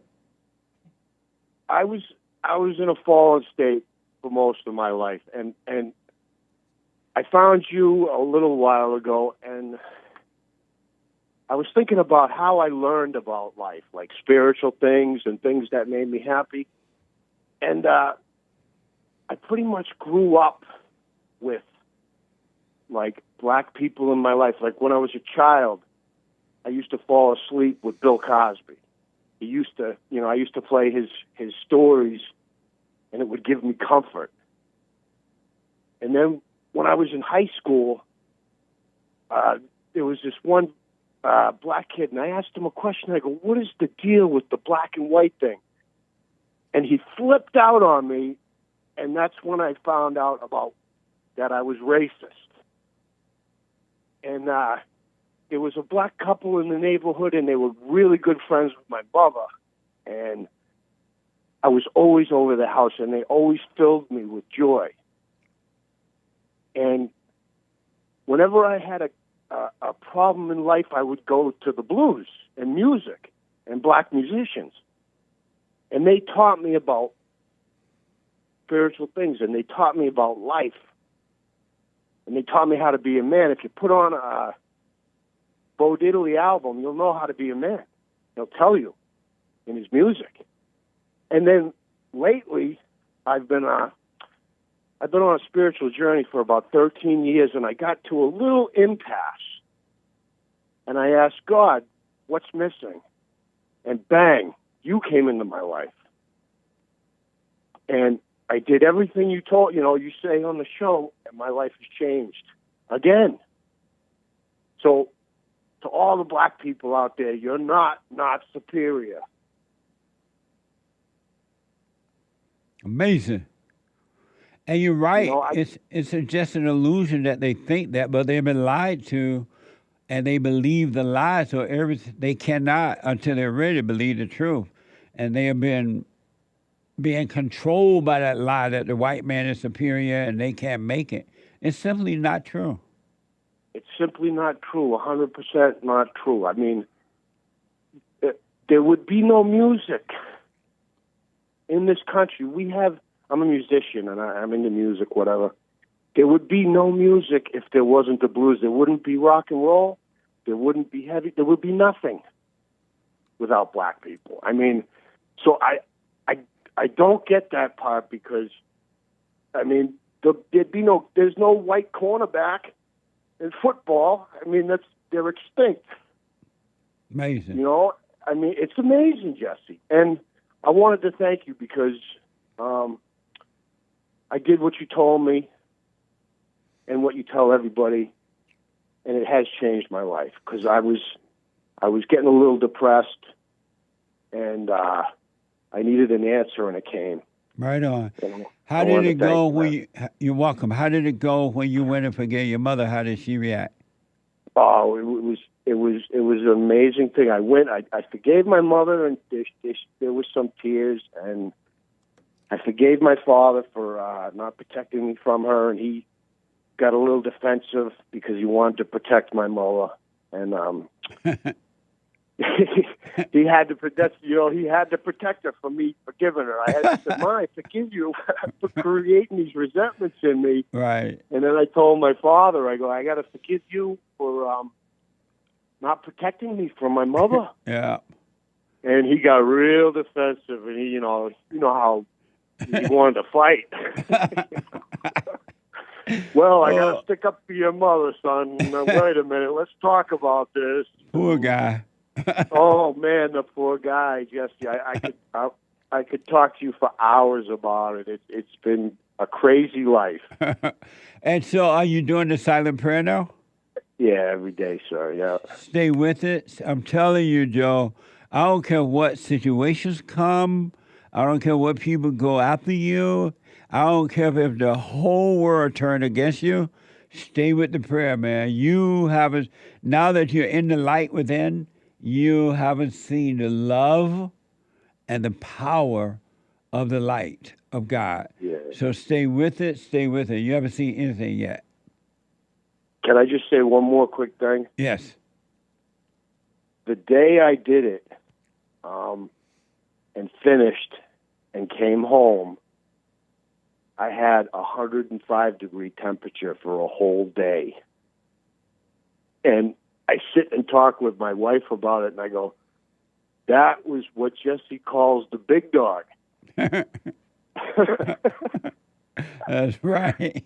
The big dog came in and said, I'm not letting you go. And he went, wham! Yeah. And I'm telling you, man, I had a spiritual experience. I mean, if anyone's out there listening to this, just do it, man. Just do it. Your life will change like that other gentleman in the wheelchair, man. Just do it. Just do it, and your life will change, and it gets better every day, man. It really, really will change if you forgive. And you know, the Bible it says before you can enter into the kingdom of heaven, you must go and forgive. It tells you exactly what to do, and yet most people won't do it. No, they won't do it. It's too easy. Right. They love sitting in that mess, man. They love their hell. Love it. And then they work overtime to try to keep you in their hell. Oh, yeah, I see that. I see it in my wife. She's coming along. She's doing what I say, but she's like, say, a month behind me or whatever. Yeah. And I see it. I see her going, no, God was wrong for hurting Adam or Eve. And it's great. What a mess. What a mess, Jesse. What a mess, man. Thank you, Joe. Keep I up appreciate the good work. I will. Thank you, buddy. Have a good day. You too. Stay with it. Thank you. All right. I'm telling you, folks, I'm not lying to you. But I understand. Stay in your hell. Try to hurt others to get a thrill. Be nosy, gossip, envious. You could, suicidal. You could stay right in your hell. That's you. But you can forgive and be free in your world. It really can. Kevin is a first-time caller out of Washington State. Kevin, welcome to the show. You're on the air. How you doing, Mr. Jesse Lee? I'm actually from Pennsylvania. Oh, okay. But, yeah. Well, they said Washington State here, but Pennsylvania. Go ahead. Yes. I was calling today because I had a question for you. I listen to your show every day while I'm at work, by the way. Right on. For probably the past 5 to 6 years, I've been listening every day. Right on. My question is about divorce and on whether I should divorce my wife. I got with her. We were doing our little out of wedlock thing. Right. We had a baby, quote unquote. We had a baby, and then we got married. 5 years later, I find out the baby's not mine. Whoa. But we're married. Yeah. So my thing is that a case where I can divorce her without it being struck down by lightning by God? So she got pregnant after you got married? No, she was pregnant before we got married. Oh, but you thought it was yours. She told you it was yours? Yeah, she told it was mine. I was like, I can't have another baby out of wedlock. Well, I did, but I was like, I got to get married. We got to have a family. We got to do this thing together. Oh, I see. And you have other children out of wedlock? Yeah, I have one other daughter out of wedlock. And does she want to stay with you knowing that it's not your baby? Yes. And how things going now? Well, I kicked her out. You kicked her out? Yeah, she lives with her at her mother's house now. Oh, I see. And you guys have agreed that you don't want to be together anymore? Well, we haven't agreed to that. I told her I needed to think about it. You know what I mean? Because I wasn't sure, how God was going to judge me on this situation. Because I heard divorce was a bad thing. Well, God is not going to judge you on it as long as you don't judge her. Okay. Because whatever she's done, it wasn't her. It's something else that's driving her. And just like it's something that's driving you. And so as long as you don't judge her, it doesn't mean you got to agree with it, but just don't be angry about it. God is not going to judge you. Here's what I recommend. Since you guys have already separated and you need a little time to see the right way to go, I wouldn't go and file for a divorce at this time. I would work on it. I would wait and see. And I wouldn't, you don't necessarily have to bring her back into the home at this time. But since you're not clear of which way you want to go with this thing, always have a wait and see when you don't know exactly what to do. Because there's no reason to rush into a divorce, but you can just stay separated for now, work on you. Are you working on yourself? Yes, I'm currently working on myself. And another thing is, she's just like my mama. Of course. And, I noticed that before I even started listening to the show. That's why I started listening to your show. I'm like, this guy is saying everything that's happening in my personal life right now. Yeah. Have you forgiven your mother? Oh yeah. And how did that go? It was the worst thing. When I first did it, she tried to make it seem like I was judging her, and because my mom, she's pretty mean. All mothers are like that. Everybody's mother is mean like that. Yeah, my mother is mean. Everything you say on your show about mothers, that's my mom. Yeah. And what are you about to say about your brothers? Oh, my brothers, my brother's been locked up his whole life for about 17 years. And when I talk to him on the phone, he has a lot of anger towards our mother because she wasn't there for him at all in his life. Amazing. And he's always talking about her. I hate her. And I'll be telling him, bro, you need to forgive her so you can, get out of what's going on in your head. Yeah. And he calls my mom, and he's like, I'm going to forgive you for all the stuff you did. And she calls me and says that I'm forming armies against her. How are you forming an army? You're telling your brother to forgive, not to hate her, but to forgive her. That's love. Yeah, I mean, ever since our relationship has kind of been severed, ever since I went over there and told her about all that. Well, the beauty is you never had a relationship with her. It was all fake.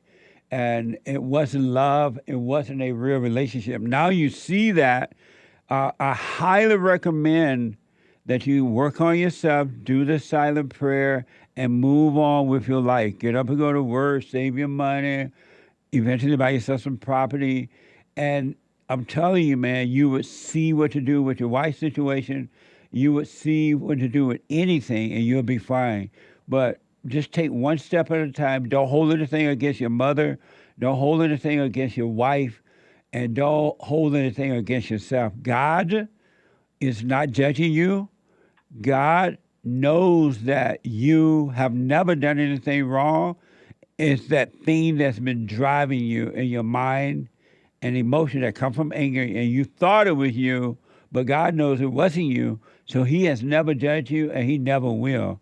And that's how we should treat others. They know not what they do. They don't see yet, right? So don't be angry. Do the silent prayer and just take it one day at a time. And God is not judging you for divorce or not to divorce. He is warning you not to hate, because whenever you have anger, you bring it upon yourself. You bring trouble upon yourself. That's deep. Because I feel like I would be a beta if I'm walking around raising another man's child. Those are the thoughts that go through my head. Right. When I'm trying to talk to my daughter now, I'm thinking like, oh, she looks just like the guy that, my mom cheated on me with. Like, these thoughts just go through my head, and it's like crazy. Yeah, I understand that. But even in that situation, don't believe the thoughts. All thoughts are all lies all the time. And one thing about evil, because our thoughts and our bodies are filled with evil spirits, a lot of identities, false identities, right? And so they're going to tell you, especially when situations come, they're going to overwhelm you with why this is that way and what you should do and this and that. It's all lies. So resist every thought about this situation or anything really, but especially about this one right now, since it's one of the major situations. Do not believe any thoughts about it at all. You just stay present. Don't think about the past. Don't think about the future. You practice being present. That's where all the answers are. That's where love is. That's where God is, and you'll be fine. Okay, no doubt. But all thoughts is all lies, and God has never judged you, and he never will. It is impossible for God to judge you. He does not do that. Well, I like the Bible, so I'm not that good on the Bible. I can't tell you where anything is at. Right. But it doesn't say in the Bible somewhere that God judges us. If it is, it must be in the Old Testament, but in the New Testament, he does not judge you. Satan judges you. All of your sins have been forgotten. They have been taken away. You've been bought and paid for by the Son and all of your sins. So there's nothing there to judge. Interesting. Do you believe you have ever done wrong? Yes. And why do you believe you have done wrong? Because I feel like the things that I do, that I reap the consequences for those things. And why did you do those things that was wrong? Maybe I feel like circumstance, situation, or seeing other people do it, and I'm just like, oh, that looks cool to do, or that guy got a lot of money over there. I want money just like that, but I don't want to work for it, And who influenced you to do that? Damn, this is crazy. My mom. As far as what I'm talking about, I mean, dealing in the streets and stuff, my mom kind of took me on my first little route through the streets. Really? Yeah, my mom took me on my first drug deal when I was a kid. That's amazing. Well, forgive I her, thought man. it was all cool and normal. I understand that as a older. kid. I understand that as a kid. But as an adult, have you done wrong as an adult?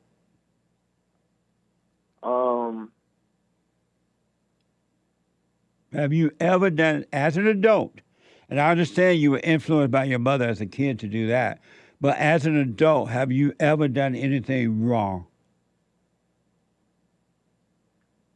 The most thing I could think of is with my first child's mother. Right. I didn't marry her. Right. I kind of had a kid, and leaving her and seeing my daughter look out the window while they drive away. You know what I mean? That's just painful stuff.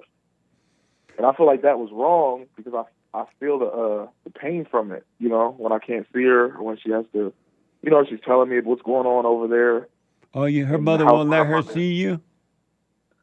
But she tried it. I went through court. She did the whole, came and took her from me, wouldn't let me see her. Well, I'm glad you didn't marry her. That's evil.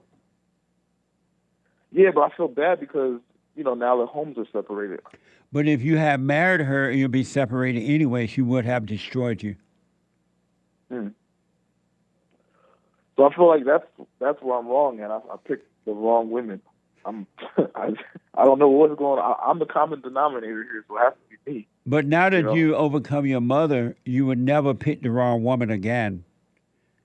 It would be impossible because you would not be attracted to what you used to hate because you're getting rid of hate. So you would not be attracted to that spirit of your mother inside of other women. You only pick the wrong woman because you become attracted to what you hate.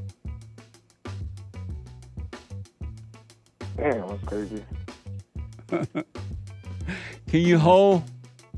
Yes, I can hold. Oh, hold on. 888-7753-773. A quick break. Hake is coming in with the hate news, not the fake news, but the Hake news. And I'll be back in a moment. One more hour to go. Manhood Hour coming up right after this break.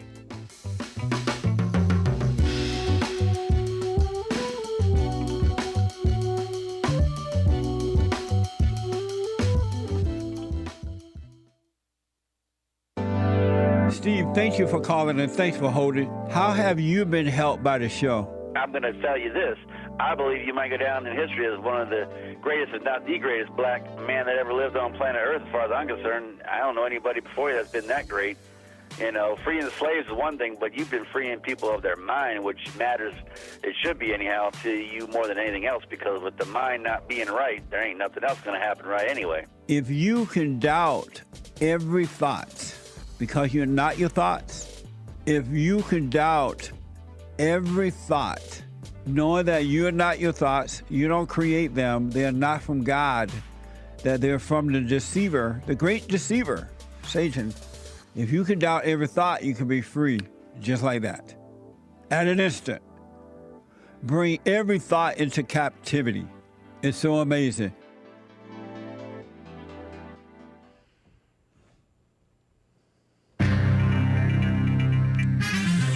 I almost started to tell you about the asteroid. Texas wildfires, I'm going to tell you about it. Marijuana abuse and heart disease are linked per a study, an alarming study. And Toyota Tacoma's axle bolts are falling off 2022, 2023, having a recall. And IVF protection in Alabama amid protection of the unborn embryos. This is the end of hour 2 of the Jesse Lee Peterson Show. Wednesday, February 28th, AD 2024. Manhood Hour is coming up. Hour 3, there is one line open. You can call in right now. Hang tight, callers. JLP will be right back to you. But first, Hake News, not fake news. After the Jesse Lee Peterson Show, thehakereport.com, live Monday through Friday, 9 to 11. After that, Joel Friday TV, live Monday through Thursday, 11 to 12 Pacific Time. And then, of course, American Anchor Baby, live Monday through Thursday, noon to 2-ish Pacific Time, and then Fridays at 4 p.m. Nice, because we have the Fallen State Fridays at noon Pacific Time. Texas wildfires, Commie Nonsense Network, CNN reports at least 5 uncontrolled wildfires are threatening the Texas Panhandle towns and forcing residents to evacuate. The Smokehouse Creek fire, ignited Monday afternoon, scorched more than 370,000 acres of land, per the Texas A&M Forest Service. Meanwhile, several other wildfires are burning nearby. Several could mean just few, I'm not sure. Fueled by high winds and dry air, the threat has sparked evacuation orders for so-called several communities in northern Texas and some bordering Oklahoma towns, too. Local authorities have received reports of burned structures and charred farms. Some ranchers told Commie Nonsense that they had no time to evacuate their livestock. What a mess. New study finds alarming risks of daily marijuana use. Stop smoking pot. The link between heart disease and marijuana use should be a call to action, so say some health experts per CNN. A Toyota Tacoma recall, 381,000 Toyota Tacoma pickup trucks have been recalled because bolts in the axles could loosen and fall off. The trucks involved are model year 2022 and 2023, Toyota said, adding that letters will be sent out to owners of the affected vehicles by late April. IVF in Alabama. Alabama's lawmakers scrambling to protect in vitro fertilization, IVF. Earlier this month, as you may know, Alabama's state Supreme Court, ruled that frozen embryos are indeed children. They are lives, human lives, raising questions over the liability of destroying them. It's caused legal uncertainty as IVF usually creates more than one embryo. Not uncommon for them to be discarded if there are abnormalities. Sounds like eugenics, huh? And playing God. And if patients don't want to use them. To avoid potential prosecution, at least 3 IVF clinics in the state have paused operations. In response, Alabama lawmakers introduced legislation to try to clarify the law and dispel fears. At Trump's urging, too, by the way, last week, that's what I heard anyway, an Alabama House Democrat introduced a bill that asserts a fertilized egg or embryo outside of a uterus is not considered an unborn child under so-called state law. Meanwhile, 2 Republican measures proposed in the state Senate, it would grant legal immunity to clinics providing so-called IVF treatment. They fall short of changing the state's definition of an embryo. Nice. Good. The GOP legislation could be more likely to pass since Republicans have a supermajority in the state. One of the bill's sponsors says he expects a measure to reach the female governor, Republican Governor Kay Ivey's desk in a few weeks. Some action at the federal level, too. The feds are evil. Senator Tammy Duckworth, a woman, Democrat from Illinois, plans to bring up a vote legislation to protect access to IVF nationally. While Demon Rats have been vocal about protecting IVF, Republicans have been harder to pin down. They've reportedly said they plan to block Duckworth's bill, some Republicans.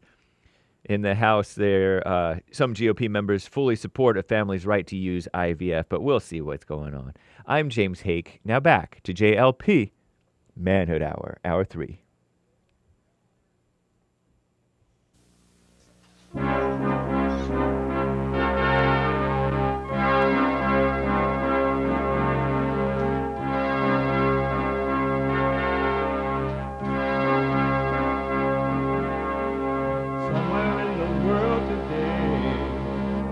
Men have got to stand up strong. Face the truth about themselves to understand what went wrong. I know we can find a way.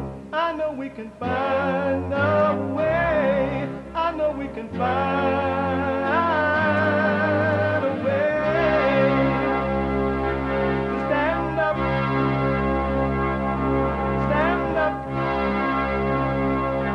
stand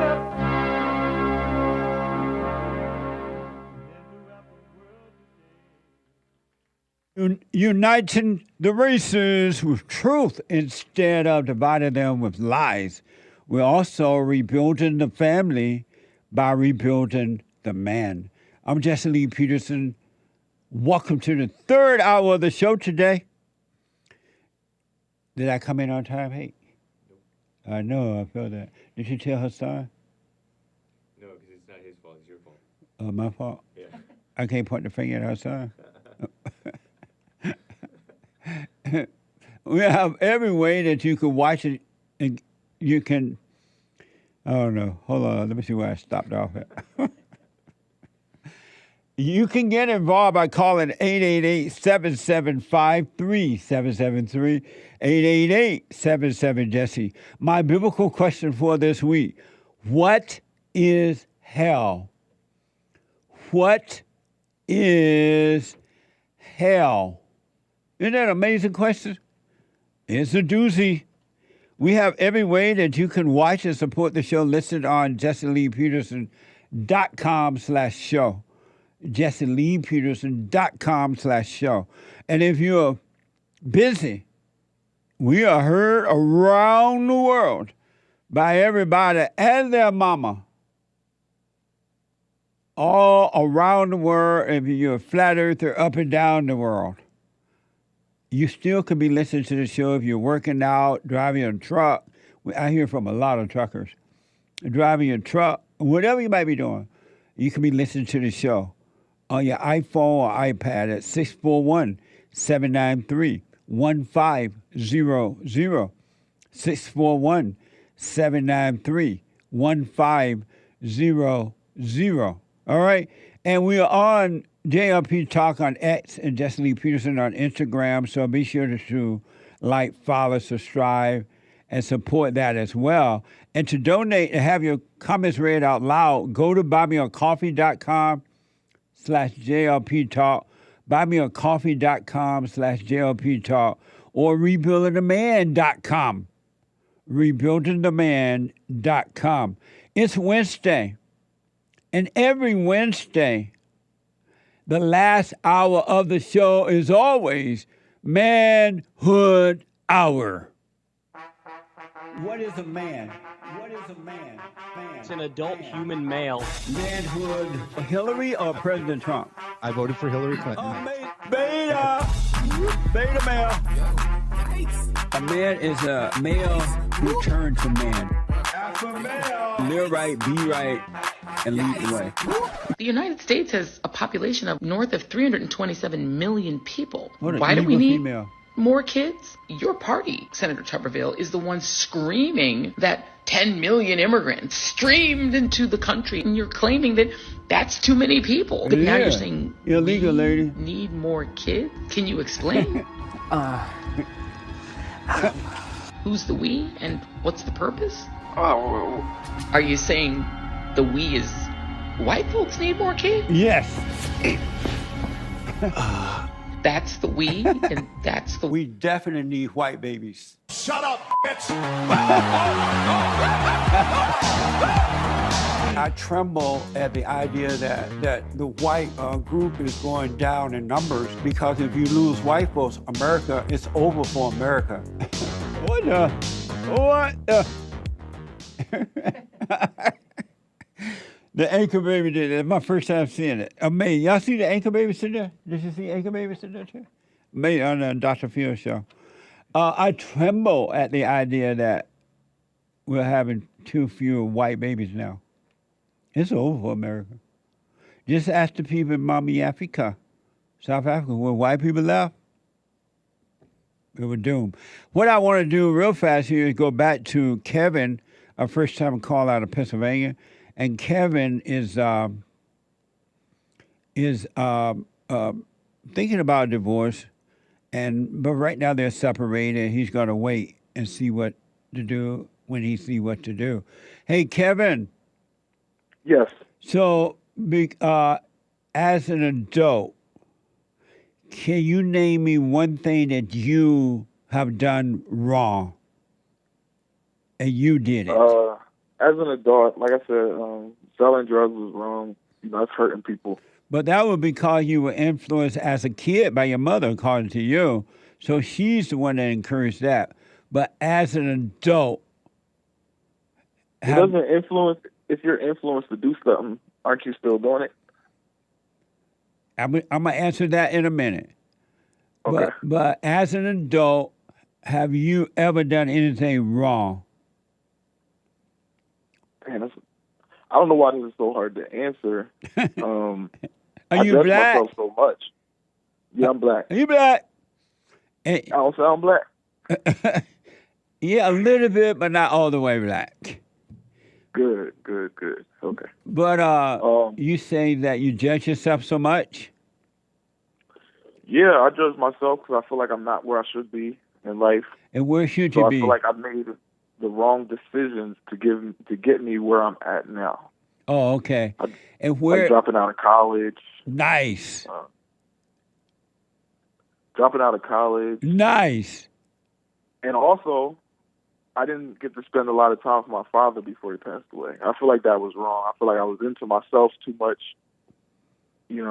That was wrong. I feel like I should have been there more for him before he passed away. And when you say you judge yourself too much, right? Yeah. Who is the self that you're judging? Me. And who is me? I guess the spirit, the soul. I don't know. I don't want to say spirit because I know there's evil spirits and there's no good spirit. So if I'm a spirit, I must be an evil spirit. So I would say soul. My soul, I guess. You think that you are your soul? Yes. And your soul is judging you? You're judging your soul? That doesn't make sense. I guess it doesn't make sense that way. But, describe but what Kevin. about the word accountability? How can I hold myself accountable for, I don't know. If things aren't going right in my life, I feel like I'm the cause of those. I'm the reason why it's not going right. But if it's your life and it's you, would it be going right? Because you would make everything go right if it were you. That's true. You would never make anything go wrong. You would make everything go right. But you yet haven't told me who. Describe Kevin. Who is Kevin? I smoke pot. That's wrong, I think. So you're a pot smoker? Yes. So Kevin is a pot smoker? Yes. And what else? Dang.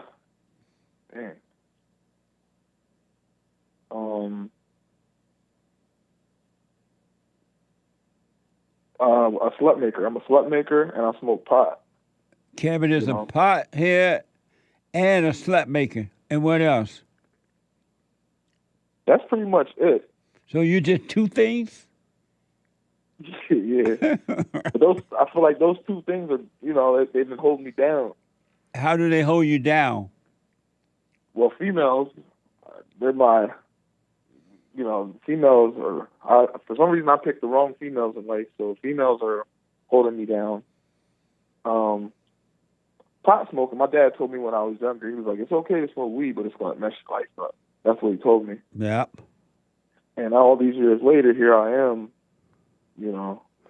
And I told myself, I was like, when I turn 33, I'm going to quit smoking weed because I'm going to be the same age as Jesus. And it didn't work. You lied to yourself. Yeah. 5 days into being 33, I was smoking weed.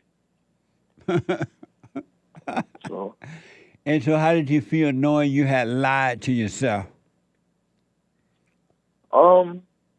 I started realizing, maybe I should stop setting goals. Yeah. I kind of set myself up for failure. And did you stop setting goals? No. Why not? When you realize you should stop doing it, why did you stop? I guess, and that's another thing I do wrong. I have to like touch the stove. Like somebody can tell me the stove's hot, and then I touch it. I gotta touch it to see if it's hot. Just looking at it burning is not good enough for me. I gotta like fall in the hole first, and then find my way out the hole in order for me to be like, oh, there's a hole there. Amazing. So because of time, let me tell you this, and I want your response to this. You are not a pot smoker, and you are not a slut maker. That's what you do, but that's not who you are.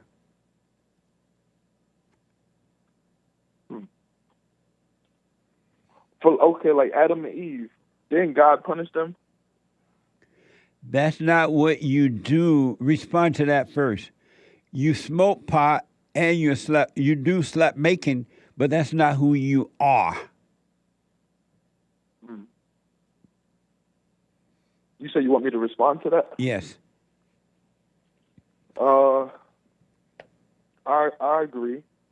And so why do I see myself past those? I can see myself in my head. Thoughts are all lies, but I can see myself in my head not smoking weed and being in a perfect relationship. I can see it all in my head, but it's not in real life. You know what I mean? Why do you call yourself something that you do but not who you are? You're not you, Kevin, is not a pot. You're not the pot smoker, is what you're doing. Why do you call yourself that when it's what you do but not who you are? I guess, like a doctor, they call themselves doctors because they do doctors' work. But they're not. But that's not who they are. That's just what they do. It's a job. That's not who they are. Oh, I see what you're saying. I mean, then I feel like the answer is I don't really know who I am then, I rest my case. Because what you do is not who you are at all, and you don't know who you are, and the only way you're going to come to know who you are, you got to stop identifying with what you do. You got to drop all identities with anything. All ideas are lies. It's a setup. Let all ideas go about God. All ideas go about what you do.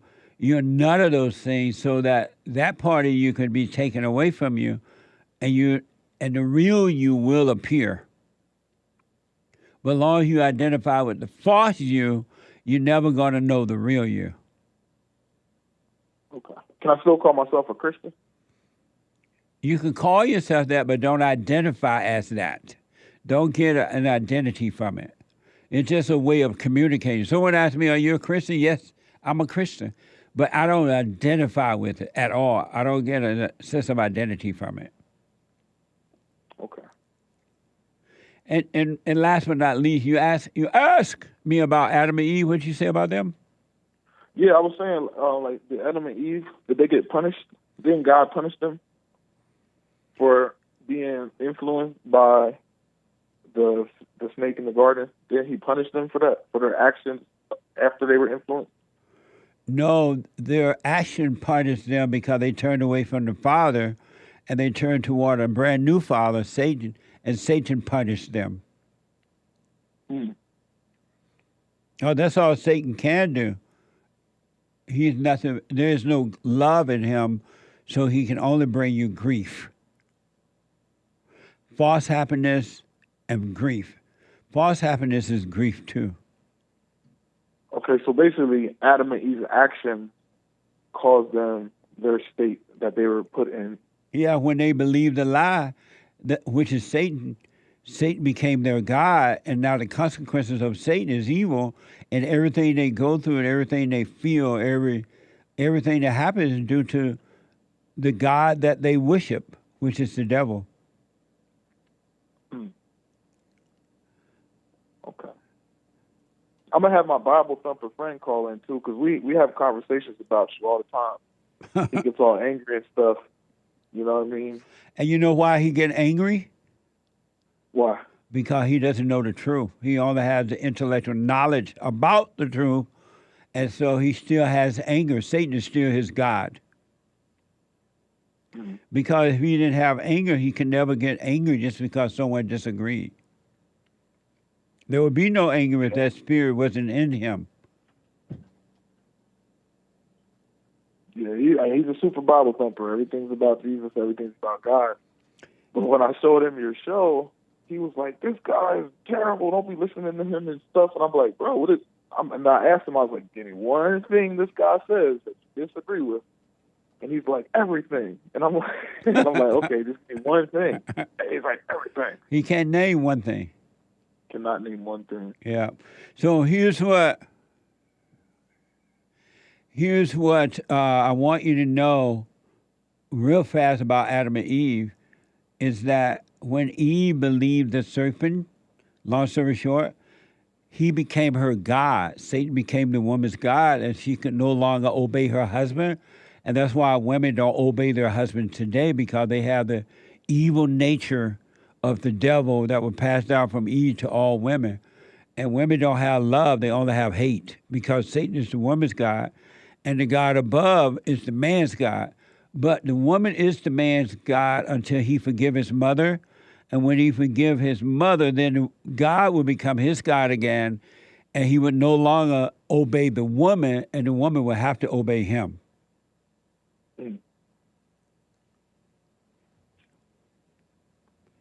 Long story short. Will we ever get back to this?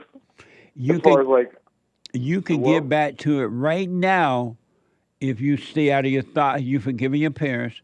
If you stay out of your thought, you could be right in paradise right now, and everything would change at the bat of an eye. You got to come out of your thoughts. All thoughts are all lies all the time. God said, bring every thought into captivity. My voice is a voiceless voice, and my children would know me by my voice. Okay. Are you doing the silent prayer? No, I'm not doing the silent prayer. Well, suffer and die. What's up?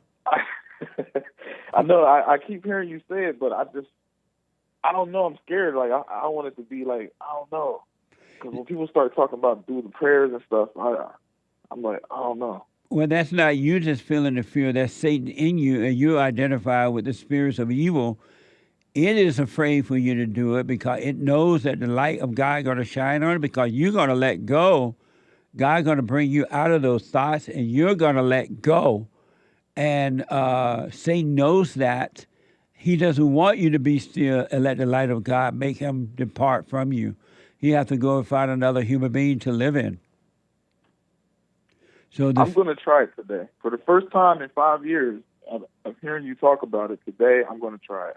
Yeah, but what you're feeling is not you. Stop identifying with thoughts and emotions. All thoughts and emotions are evil. They are all an illusion, and they are all of the devil. Those are spirits inside of you. The so-called good ones and the bad ones are all evil.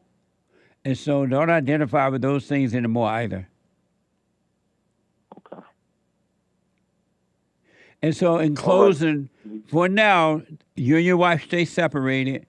You do the silent prayer. You work on you, and you will see if you should divorce or not. And if she decides to divorce on her end, let her do it and go on her way, because she will have to pay the price for that. But you work on you for now. Okay. That I will do. All right. Let me know how it goes. All right. I'll definitely call again. All right, buddy. Keep you updated. All right. Thank you. You're welcome. Bye-bye. Bye. I want to, before I go back to the phones, I want to give you this. Remember I said to the guys, you should not, men and women, both, you should not worship anyone. I don't care what their titles are or what. Pope, preacher, prophet, evangelist, movie star, president, vice president, secretary, actress, actor. It's just a stupid title. And you should worship no man, not even Christ. You shouldn't worship him. He told you that, dummies, and you worship him. you call him God. And men, you should never, ever, ever worship the woman.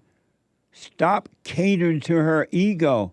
When she say, you don't cater to my emotions anymore, you don't care for my emotions, you don't love me, you don't listen to me, what she's saying, and you're not worshiping me. And that came about as a result of Adam listening to the woman. And God said to Adam, because you listen to that woman, it ain't going to work out well for you. You're going to have to pay every time you listen to the woman. You will suffer. And not because God was punishing you, but it was because the woman's nature was evil and she listened to the devil. So when you're listening to the woman, you're listening to evil. You listen to the devil, even your mama. And when you do it, it only makes the woman worse because that evil spirit wants more and more control over you. And the way you reverse that, you got to forgive your mother so God can forgive you and bring you back to him. And you will no longer worship the woman, but you will love God with all your heart, soul, and might, and you'll be able to bring that woman that want to come out of her hell. You will never go into her hell again. It will be impossible. Even if the world tell you, oh, you hate women, use this and use that, you will not be able to go back into the woman's hell. You will never be able to listen to a woman again. It will be impossible. And women hate men who listen to them. They'll lie and tell you that you don't. They don't, but they do. That is a curse to listen to the woman. It's not a blessing. And it's not love. Forgive your mother. Stop hating your mother so you can stop hating all women, and then you will never listen to them again. I want to give you an example of worshiping the woman. What happens, I'm telling you, if you really examine your own life, including your mother, you'll see that every time you listen to that woman, you had to pay a price for it. It didn't turn out well. I'm proud of what woman it is. Here's an example, and it started with Adam listening to the woman. But Christ made it where you can reverse that order by forgiving your mother. And you're no longer subject to the woman, you're subject to God only. You're not subject to a man or a woman or anyone or anything. Once you return to that order of God and Christ, Christ and man, man over woman, woman over children. Here's an example of worshiping women. Watch this from Tik Tok. First night in Aspen. Going to dinner at the hotel tonight, and damn, my Snow Bunny Pookie is looking absolutely fire. Babe, the all black with a touch of pink is a knockout. So what are you wearing? Thank you. I'm wearing Meow top, Danielle Guzio little shrug with the fur, and an Amanda Pritchard skirt and my Kelly. Fantastic. I am wearing a Gutteridge jacket from Capri, Italy, a Brooks Brothers shirt, alligator belt, Paige jeans, of course, and Nile Crocodile Allen's boots from Austin, Texas tonight. I love the pink. We kind of match. Yes. Worshiping the woman, and behind closed doors, he's miserable. He's catching pure hell. And she hates him. And apparently, this couple does this a lot. Watch this from Tik Tok. Last night out in Paris, just want to say how proud I am of my wonderful wife, babe. You're everything to me, and you're the best person I know. So proud of you. I was not expecting that. Love you. Nobody deserves more than you, babe. Aww.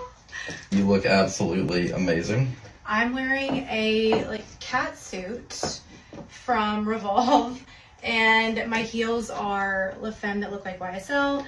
Jacket is vintage from my mom, and bag is YSL from Forward. I would call that outfit badass. I'm wearing a Xenia jacket, a cashmere turtleneck, Paige jeans as always, and Allen's boots. I love the turtleneck, it's a vibe. Beta, right? What Just imagine what's going to happen if it's not already happened when he stopped doing all that with her, for her. All hell going to break loose. And he's still catching hell, believe me, because he's worshiping the woman. And that woman hate him for it.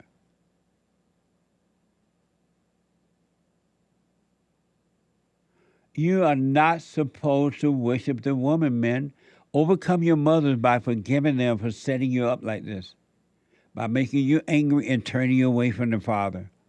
The Bible even said, the Word, every time you listen to the woman, Adam, because you've listened to the woman, you will suffer. And there's not one man on earth, not one, that has listened to the woman, they're not suffering. They're licking boots.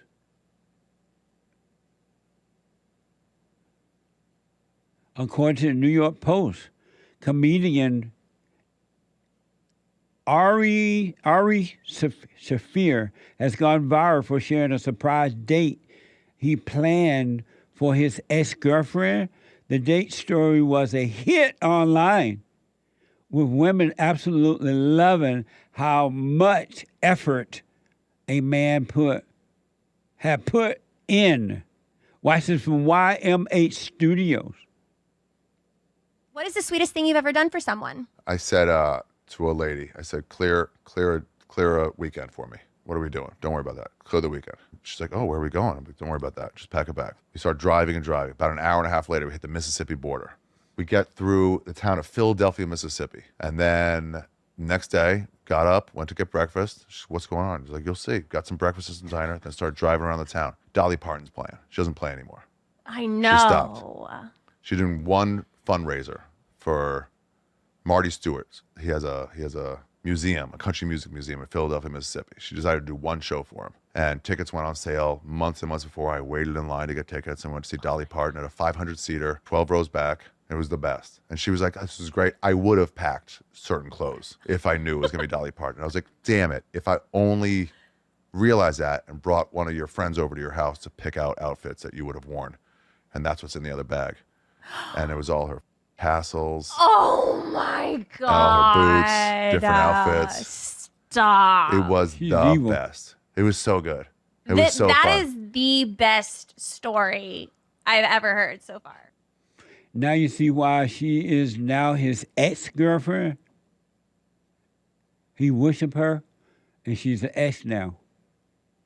How long can you worship her like that? Because the more you do it, the more she's going to require of you. And you're feeding her ego, and she hates you for it. And you hate having to do all that work for it.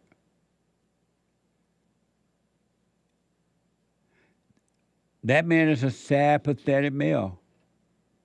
And that stupid, evil woman sitting there, oh, I love it. You're worshiping the woman.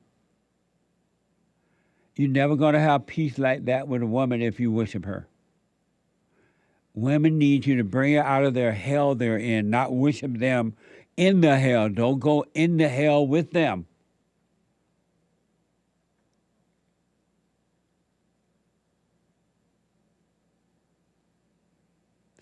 Can I do the weak men and nasty women one? Oh, I have one more. When I come back, we'll finish that one. And your phone call. Things are not going to get better for the ladies unless the ladies start working on themselves. But long as the men are worshiping them, they're not going to get better unless the women don't accept it. I don't give a darn if he does. Come on, Paul. I won't accept it. The treasure chest is now open on D-Live. Let me take a quick break. When I come back, I'll finish that one short clip. Your phone calls are Super Chats. Back in a moment.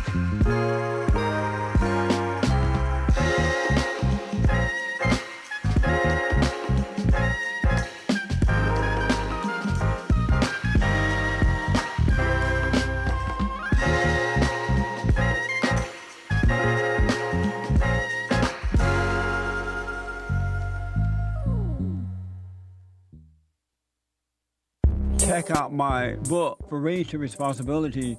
I show you how I was able to overcome anger. The spirit of anger was taken away from me. I had it.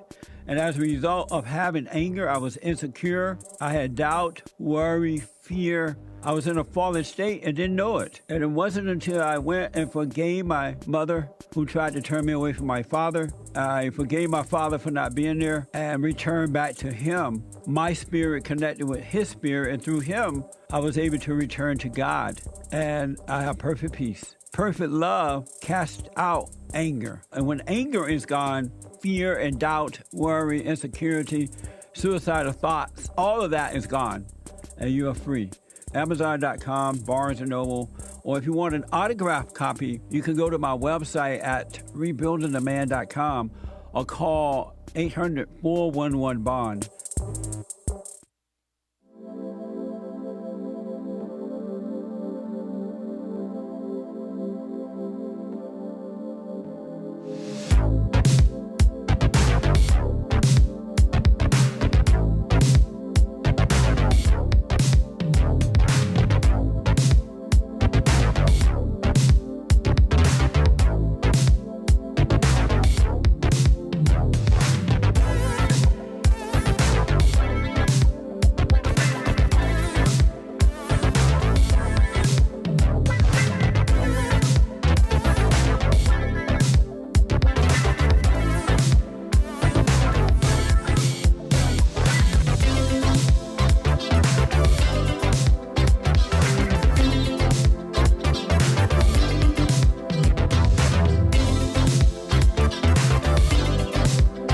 It's up to you. You can have paradise on earth or you can stay in your hell on earth. As an individual, it's totally up to you. You can be free or you can be enslaved. And man, you got to start wishing these women. They need you. And ladies, you don't have to wait for the man to bring you out of your hell. You can start working on you too. Go and forgive your mothers for turning you away from your fathers. Love your father by not being angry at them. Forgive them for not protecting you from the mother. They can help it. And God will forgive you just as he will with men. And you can be free. The Hake Report is coming up at the top of this hour. TheHakeReport.com from 9 to 11 a.m. Pacific time. And then at 11 a.m., the Joel Friday TV, he black. Joel Friday TV at 11 a.m. to 12. And at 12, the American Anchor Baby. The American Anchor Baby. Energy, flying high, given to him by God. Amazing. And so let me just give you this last example, because all those examples of worshiping the woman, when that man was showing off the woman he had, looked like a white man and a black woman. Was she black? I don't know. Half black, half white. But he is suffering and going to get worse if he doesn't stop. You should only have one God, and you should worship no one or nothing else. Here's another example of weak men and nasty women. Watch this from X. I came right here. You didn't even tell me I was doing anything to rectify the situation. Not for the and you have a face. Somebody give me the number. Who your general manager? I come here every day for my lunch break. Eat. Little fat boy, hold on to her mama.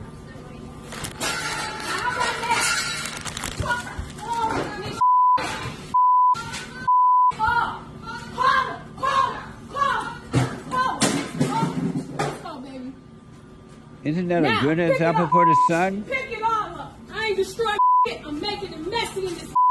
Call the fucking police. Call them. This is really good for the boy. This like me. All I wanted to do was just order some food. Look what I got to go through. Amazing. She hate her daddy, her mama, and God. And what do you think that boy life is going to be now? He already built like her, fat like her. Think about the hell that's in him now. Look, you can be free. All you have to do is forgive. And I don't care what has happened in your life, you're no different than what has happened to you. The person that, your mama, your daddy, or whatever, right? You're no different if you have anger. God said, never trust an angry person. But that woman, she needs the love of a father. Stop worshiping the woman. Every time you worship the woman, you're going to suffer. Every time you listen to the woman, you're going to suffer. That includes your mama. It's horrible what mothers are doing to their sons and daughters. Amazing. Let me go quickly to Canada and talk to Nick out of Canada. Nick, welcome to the show. You're on the air. Hello, Jesse. How are you? All is well, Nick. That's good. So I'd like to answer the biblical question first. What is hell? I would say hell is where you are when you don't forgive. Hell is where you are when you don't forgive. Interesting. I appreciate that. I'll put my little 2 cents in on Sunday. Thank you, Nick. Yeah, I'll wait for church for yours, yeah. Right on. So I wanted to talk about male fertility. I know this is Manhood Hour, and I think it's a good time to talk about this worldwide problem. Okay, real fast because of time. Okay, so the fertility rate in the past 50 years has dropped over 50%. And since the year 2000, that has increased. The rate of infertility has increased by 50%. So they're saying that, within the next 50 to 100 years, we could be a sterile race. And we can only have children through their grace by going to them and doing it in the lab. Well, that wouldn't happen if each adult took control of their own life and not take instructions from the government or anyone else. They could not impact your life like that. But if you listen to them, then they will be able to do that. I agree, because a lot of the ways they do this is through our food, like Quaker oats. They just came out with a study saying that it's filled with atrazine, which decreases fertility. Yeah, all the Quaker oats cereals, foods, they're all filled with this atrazine, which Europe has banned. I don't know about Quaker oats, but I do know we need to go back to farming. We need to go back to planting cotton. Thank you, Nick. I got to run because of time. I appreciate you, man. Thank you. Thank you. Have a nice day. You too, buddy. I just got a text from one of my good friends, and he said, my mother passed last Wednesday. She was 93 years old. Family's doing well. Oh, I didn't know that. May your mother soul rest in peace. 93 was a long life. Right on. I do know the family. I know that the father expired a couple years ago, last year, year before. And so the family is tight. So I wish you guys well. May her soul rest in peace. 93 years old. Amazing. Let me go to LJ, a first-time caller out of North Carolina. LJ, welcome to the show. You're on the air. Mr. Peterson. Yes, sir. Thank you for taking my call, sir. You're welcome.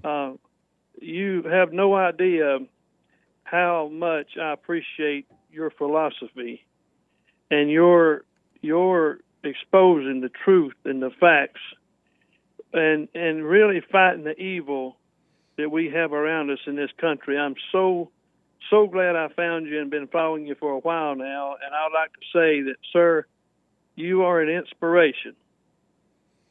Thank you, man. I appreciate that. Thank you. And we need more, and I know that there are some people waking up, but we need more people to wake up so we can bring some light can work through us, because it's too much darkness out there, man. It's just bad.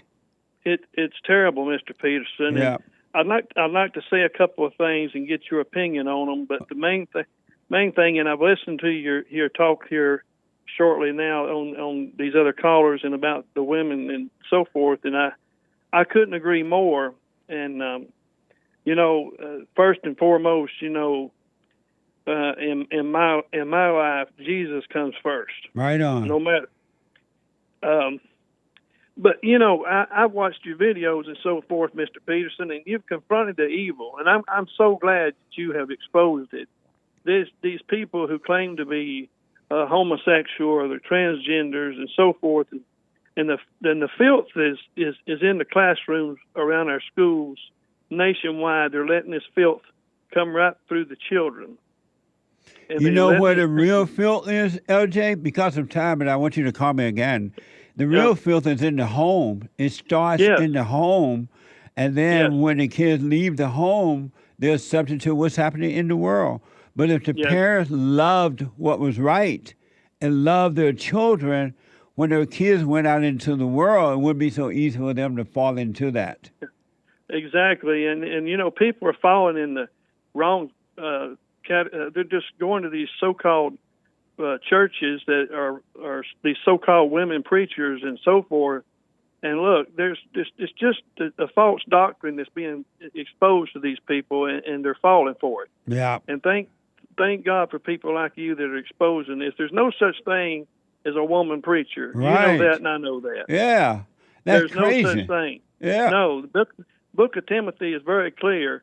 And when you sit and listen to that right there, you're going to go out and you're going to lead a terrible, unfortunate life. And I want to get your take on how you think our country is today compared to 4 years ago. Where do you think we're at right now as a country, as a people? Total darkness, total loss, to almost a point, well, maybe already there, but a point of no return. It has gotten worse in the last 4 years than it was beforehand. And each day is getting worse. And what do you think about our border situation? Total, deliberate chaos. Absolutely. The government wanted it that way. That's why they created this situation. They wanted, that's why they didn't finish the wall that the Great White Hope put up or started. They tore down a portion of the wall, put a hole in at least one portion of the wall, according to the report, because they want this to happen. But, LJ, I'm looking at the clock, so call me again, buddy. Thank you so much, sir. All right, I appreciate you. You take care. All right. I need to, hold on. Let me go to Arthur out of Colorado. Arthur, welcome to the show. You're on the air. Hey, Jesse. Thanks for taking my phone call. Yes, sir. Yeah, I was just calling about that whole white situation you were just discussing earlier. About how powerful the white man is? Well, not necessarily that. I kind of look at it like that's what a lot of people try to convince me in high school. I went to high school in Glendale, California, not too far from you. Yeah. And as soon as I started finding my own identity, I'm Mexican, but as you can see, I don't talk like this. but as soon as I sound like a white man. And as soon as I started talking normally, finding my own identity, all those people seemed to turn their back on me when I started being myself and not involving myself just in culture, just in what Mexicans are doing. How am I supposed to find my identity as a person? I started growing. They turned their back on me. The Mexicans turned their backs on you? I wasn't Mexican enough to hang out with the Mexicans. Oh, Jesse. Yeah. I didn't speak like them. I didn't dress like them. I didn't talk like them. I'm too white, according to them. Well, that's how the blacks do other blacks when the blacks don't act like the abnormal blacks. They turn their backs on them, and the black that is working hard, speaking properly, and all that become an outcast. Right. We're not. They're a little bit too cool for us all of a sudden. And this is the same thing that's happened to me. That happened to me in high school, and it's happening to me now at 41 now. And as soon as I started opening up my eyes to Trump and how he was treated, and actually seeing his side more, everyone started turning their back on me as well. So it was the same thing. I'm bettering myself. I see the good in the man, My Yeah. whole perspective has changed. Yeah. I have my own individuality. I feel free because of the silent prayer. Y'all need to be doing the silent prayer, by the way. If we have safe spots, we need to have like silent prayer spots. That's for sure. Y'all need to get with the program. If y'all ain't going to the silent prayer, you don't want to be with God. You don't want to be one with God. Everything else is important to you. So I appreciate that silent prayer. I avoided it for a long time, and I can honestly say I thought I was too good for it, and now I'm doing it every morning, every night. I do it it's my go-to. Right. It's my reset button during the day. Y'all need to get with the program and do the silent prayer. Amazing. And one last quick question, Arthur. How do you feel now that you're supporting Donald Trump and the people are turning on you again? Other people are turning on you. How do you feel about that? What do you think about that? It doesn't affect me at all. Nice. I'm too focused on what's ahead of me. There's other important things that are going on besides them. Yeah. And they're actually not even a thought. And I still love them. That's I care about deep. them. Yeah. I actually love them more because I see them for who they really are, and I'm actually to love them more. And it's really no thing to me. It doesn't stop me from sleeping at all. I mean, right on. You know, there's not one person on this earth for any reason at all that we're allowed to resent. We cannot be angry at them. They cannot help it. Just as we can help ourselves, and we don't have a right to be angry. And if we want to overcome, we have to drop the anger for sure. Amazing. Absolutely. Can I answer the question real quick? The biblical question? Yes, sir. What is hell? I think we're in hell. I think earth. And that's all I got to say about that. Amazing. I appreciate that, Arthur, and I'll put my little 2 cents in on Sunday. Thank you, man. Thank you, Jesse. And stay with it, stay with it, stay with it. Will do. All right, buddy. Amazing. Super chat. Super Chats. Over on buymeacoffee.com/JLP Talk, Stephen Hall is now a member. Love hearing the truth on this program. I am starting the silent prayer. Stay with it, stay with it, stay with it. Thank you. Raul G bought a coffee saying, stay off the pot. Stay off the pot. Because daily marijuana use is linked with heart disease in this new study that I read on Hake News. What? If you smoke pot every day, Uh-huh. they say that it's linked with heart disease. Then why did they make it legal? Why are they making it legal? Mm-hmm. Because they like people dead. Sharmi bought 3 coffees. Uncle Jesse, my grandmother always worked for the Jews, and she never had a problem with them. Right. They loved her and treated her well. Yeah. In Jewtown, Bmore, I guess it's Baltimore maybe, we never had problems until these new kids, straight face emoji. And then she says, biblical question. They treated your mother in the way that a boss should treat an employees. That's all it is. Your mother working, they're the boss, and they treat her right. That's how it was when I was growing up in Alabama. White man was the boss. If you got a job from the white man and you didn't start your own job or something, they treated you like employees and you treated them like boss. That's all it is. Amazing. Thank you. Biblical question from Sharmi. Okay. What is hell? Oh, what is hell? Hell is never being able to leave your thoughts. Love me never having to say you're sorry. Amazing. Thank you. Also, you know that song, Love Me Never Had to Say I'm Sorry? I don't think I do. I was raised Christian. Can't help but love you. You heard that song? No, keep it going. What? I can't because of time. I would love to know. I've heard of it, I think. Love me never having to say you're sorry. Yeah. Thank you. Super chat. Gazaharia, I butchered his name, on Rumble says, our parents proactively told our teachers to spank us if we did anything out of line. Laughing face with tears coming out emoji. Sure did. I thank some spankings every day. Right on. Amazing. Thank you. A couple of diamonds from Evgeny Crosby. Hey, Jesse, that next guest on the Fallen State has Satan as her Lonely Fans subscriber. What the? Thank you. Aries 1 gave a diamond on D Live. No message. Thank you. Amazing. Thank you. And over on... Thank you, sir. I'm going to have to find that song, Love Me Never Having to Say You're Sorry. Can't help but love you when I am down. Something. Go ahead. Okay. Right now, I lost my place. Joe Lewis bought our coffee. Biblical question answer. What is hell?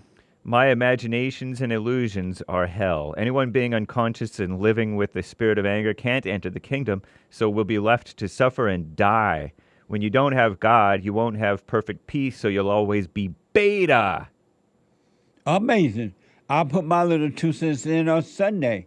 Thank you very much. Amazing. Free Your Mind bought our coffee. Morning, Jesse and crew from New Zealand. How do I deal with people who are stupid and have no common sense? What a mess. Shocked emoji. By not judging them. Mac O'Leary bought a coffee. Sean, I sent you a note.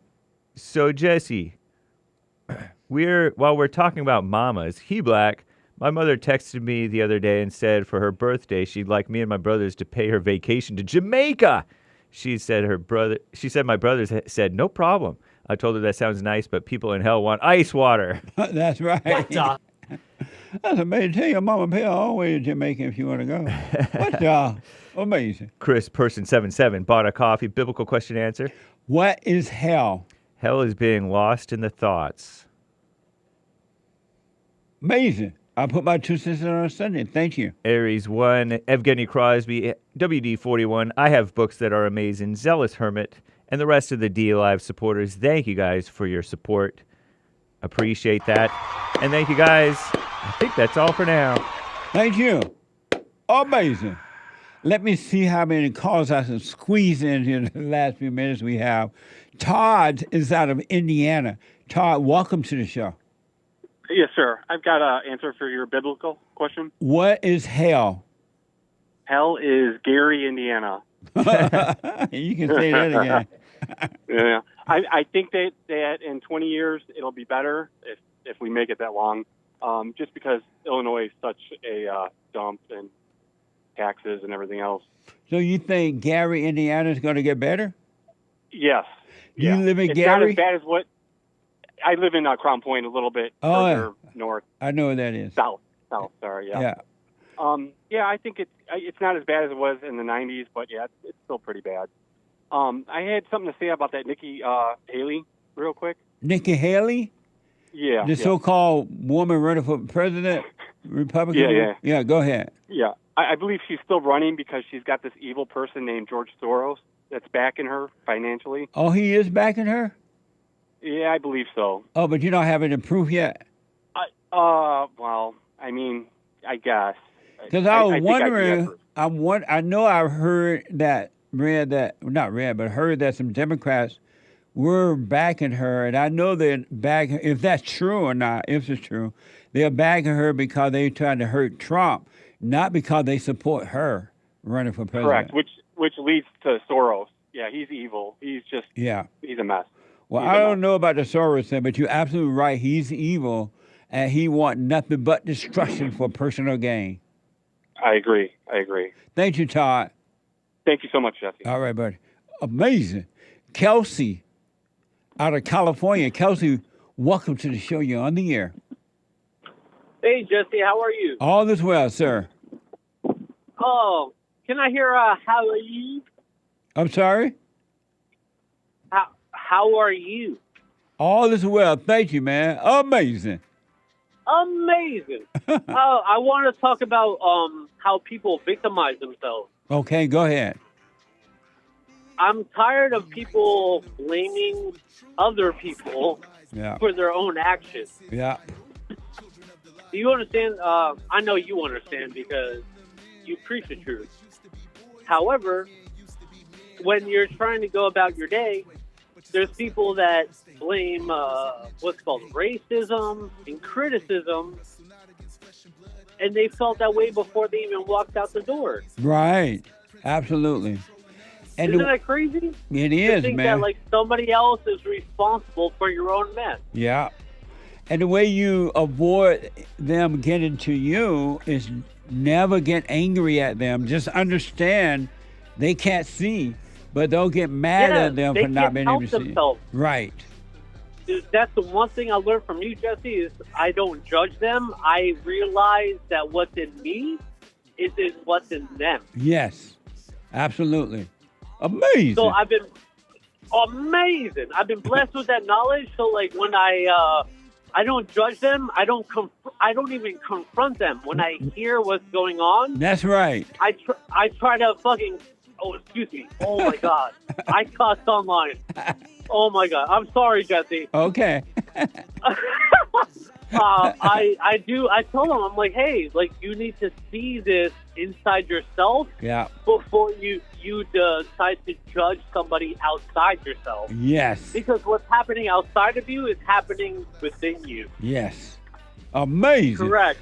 Amazing. Kelsey, Thank you, Jesse. Yeah. I just wanted to comment on that. Yes, sir. It's good to talk to you. Call me again. I gotta run. Hey, man, enjoy the rest of your day. I'll call you another time where we can have a discussion. Right on. Absolutely. But have a great day, Jesse. Thank you. You too, buddy. Amazing.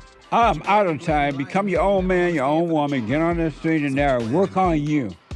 Forget about everybody else. Work on you. You don't owe any response to the world. Stop responding to the children of the lie, to the devil. You don't owe them any explanation.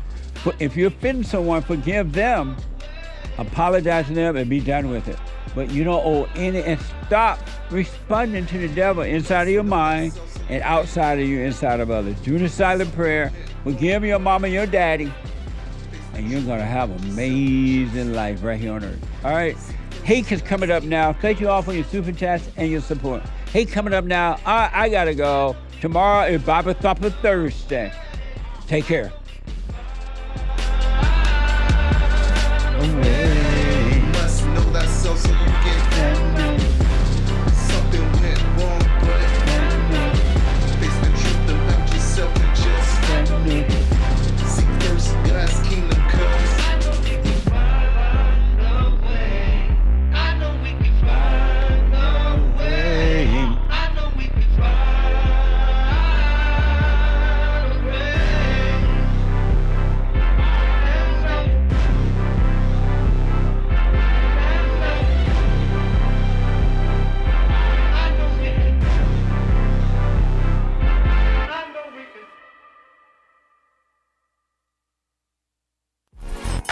So, here's what I recommend. I invite you to download my silent prayer, and I want you to start doing it. You just download it, get the points of how to do it, and then after a while, you just do it on your own. It's going to point you in the right direction that your life will be returned to you from God. He will give you your life back, because anyone and all people who has anger, they're not themselves. You are the person that you are angry at. That's why it's so important to get to know yourself so that you can see who you're angry at. And if you're doing the hooping and hollering prayers and things like that, some people get up, oh, praise the Lord, hoop and holler, bless my mama, bless my daddy. Continue to do it. Do both. You will see if you want to stay with the hooping and hollering, or do you want to be still and know God. So my gift to you, no charge, at rebuildingtheman.com/church.